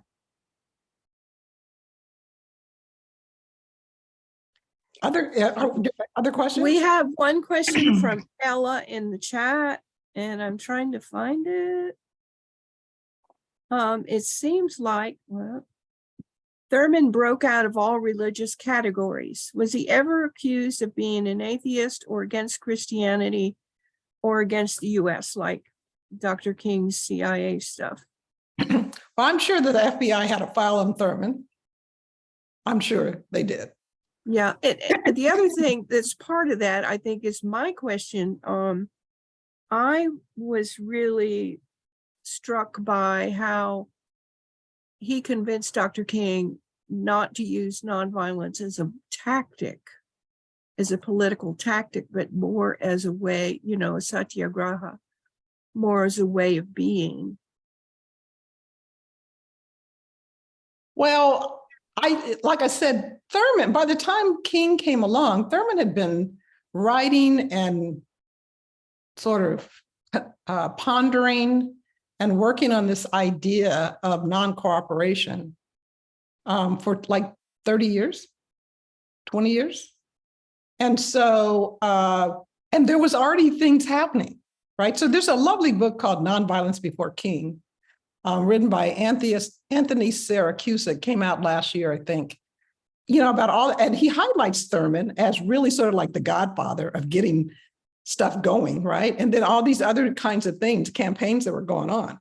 So King was actually joining something that had already started, but because the situation was so bad in the South, he actually is sort of, and he was out there. I mean, that's just the way it goes. I mean, sometimes people are sort of anointed or crowned or whatever you want to call it, when in fact there's lots of people participating in a movement like that. So, but that's okay, because Thurman was not into self-promotion. He was living for God. He said, when I was born, I think God put a coal in my heart and I was his man. There was no escape. That was his quote, right? So he was working for God. He wasn't working for, and he said that, he got criticized for not marching. He was at the March on Washington, but as a participant, not as a person speaking, and he was happy to see these young people fresh out of jail, So he wrote about it. It was just a beautiful thing, but he felt like that politics was not his thing, that it would take away from his call to feed the hunger of the human spirit, right? He was holding the space, the spiritual space for others to come. He would counsel with them, etc. Right? So he knew that was his role. So, everybody has a call, everybody has a role. And he tried to encourage every person that he talked to, like, who are you and why are you here? And what are you being called to here? Right? So that was really important. But there are people who believe that by the end, Thurman had transcended Christianity, right? He was not an atheist. He believed in God for real. I mean, but he would say things like, he would call Jesus the master, but he would say, I would pray to God and talk with Jesus. So I think he had sort of a radical form of Christianity, if we want to call it that. But he said, I'm a follower of the religion of Jesus, and he stuck to that. So, I think some people said that he transcended Christianity, and I don't even know what you call that. I'm not sure if there's a word for that, but that, and that's what mystics sometimes do. They realize, oh, I don't really need all this structure and all this other stuff. I know that I can be, he basically would say that if you're not at home someplace, you can't be at home any place in terms of church, right? So that, you go and you worship with people who may be worshiping differently, but they're still worshiping the same God. So no way, not agnostic, not atheist. No, he was definitely a man of God. So. Well, and we see the others that seemed transcended. I mean, people thought Thomas Merton quit being a monk. He never quit. And Keating talked about our oneness. It's passing boundaries, basically. Right. Yes, it is. Yeah.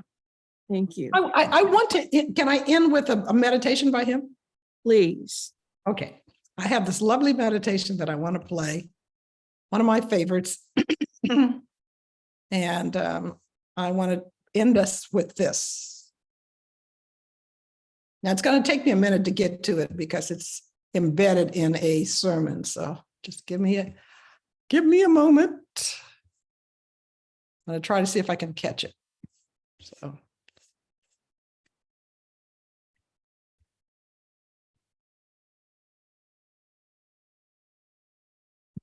Give me the strength to be free. The thought of being free comes upon us sometimes with such power that under its impact, we lose the meaning that the thought implies.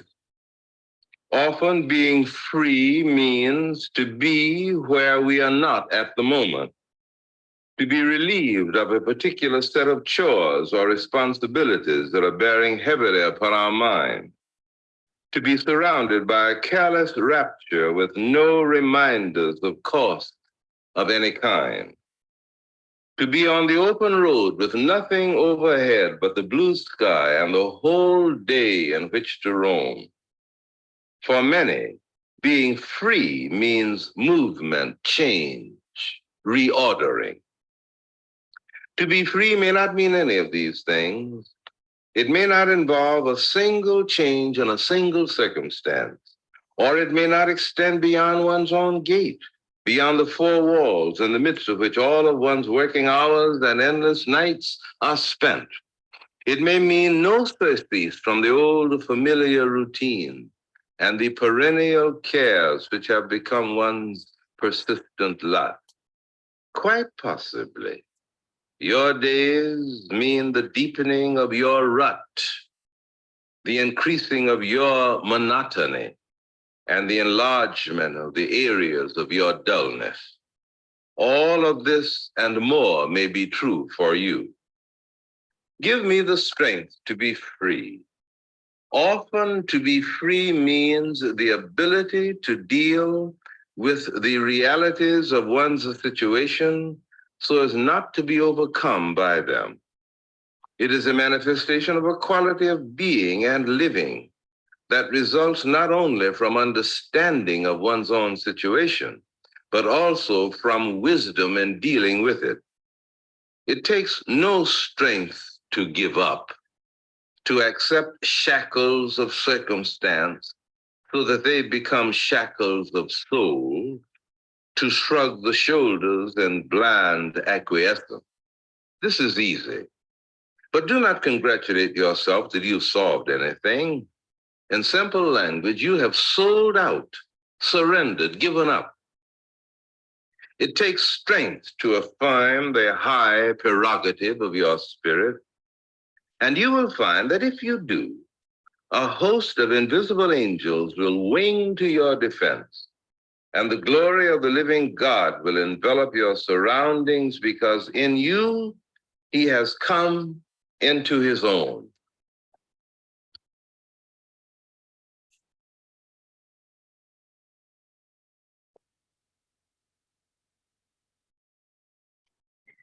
Thank you for joining us. Thank you, Lerita, for a beautiful presentation.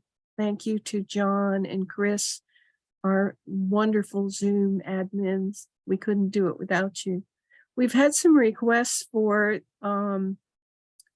to get the links to the meditations you played, Lerita, and the slideshow.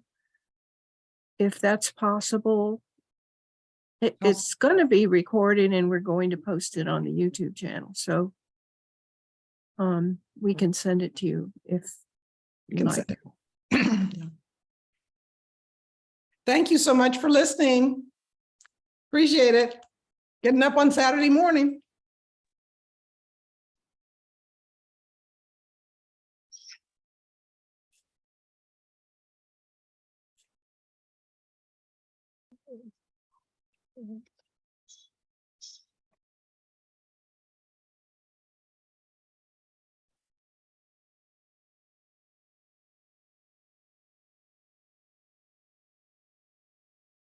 Grateful, Lerita. Thank you, everyone.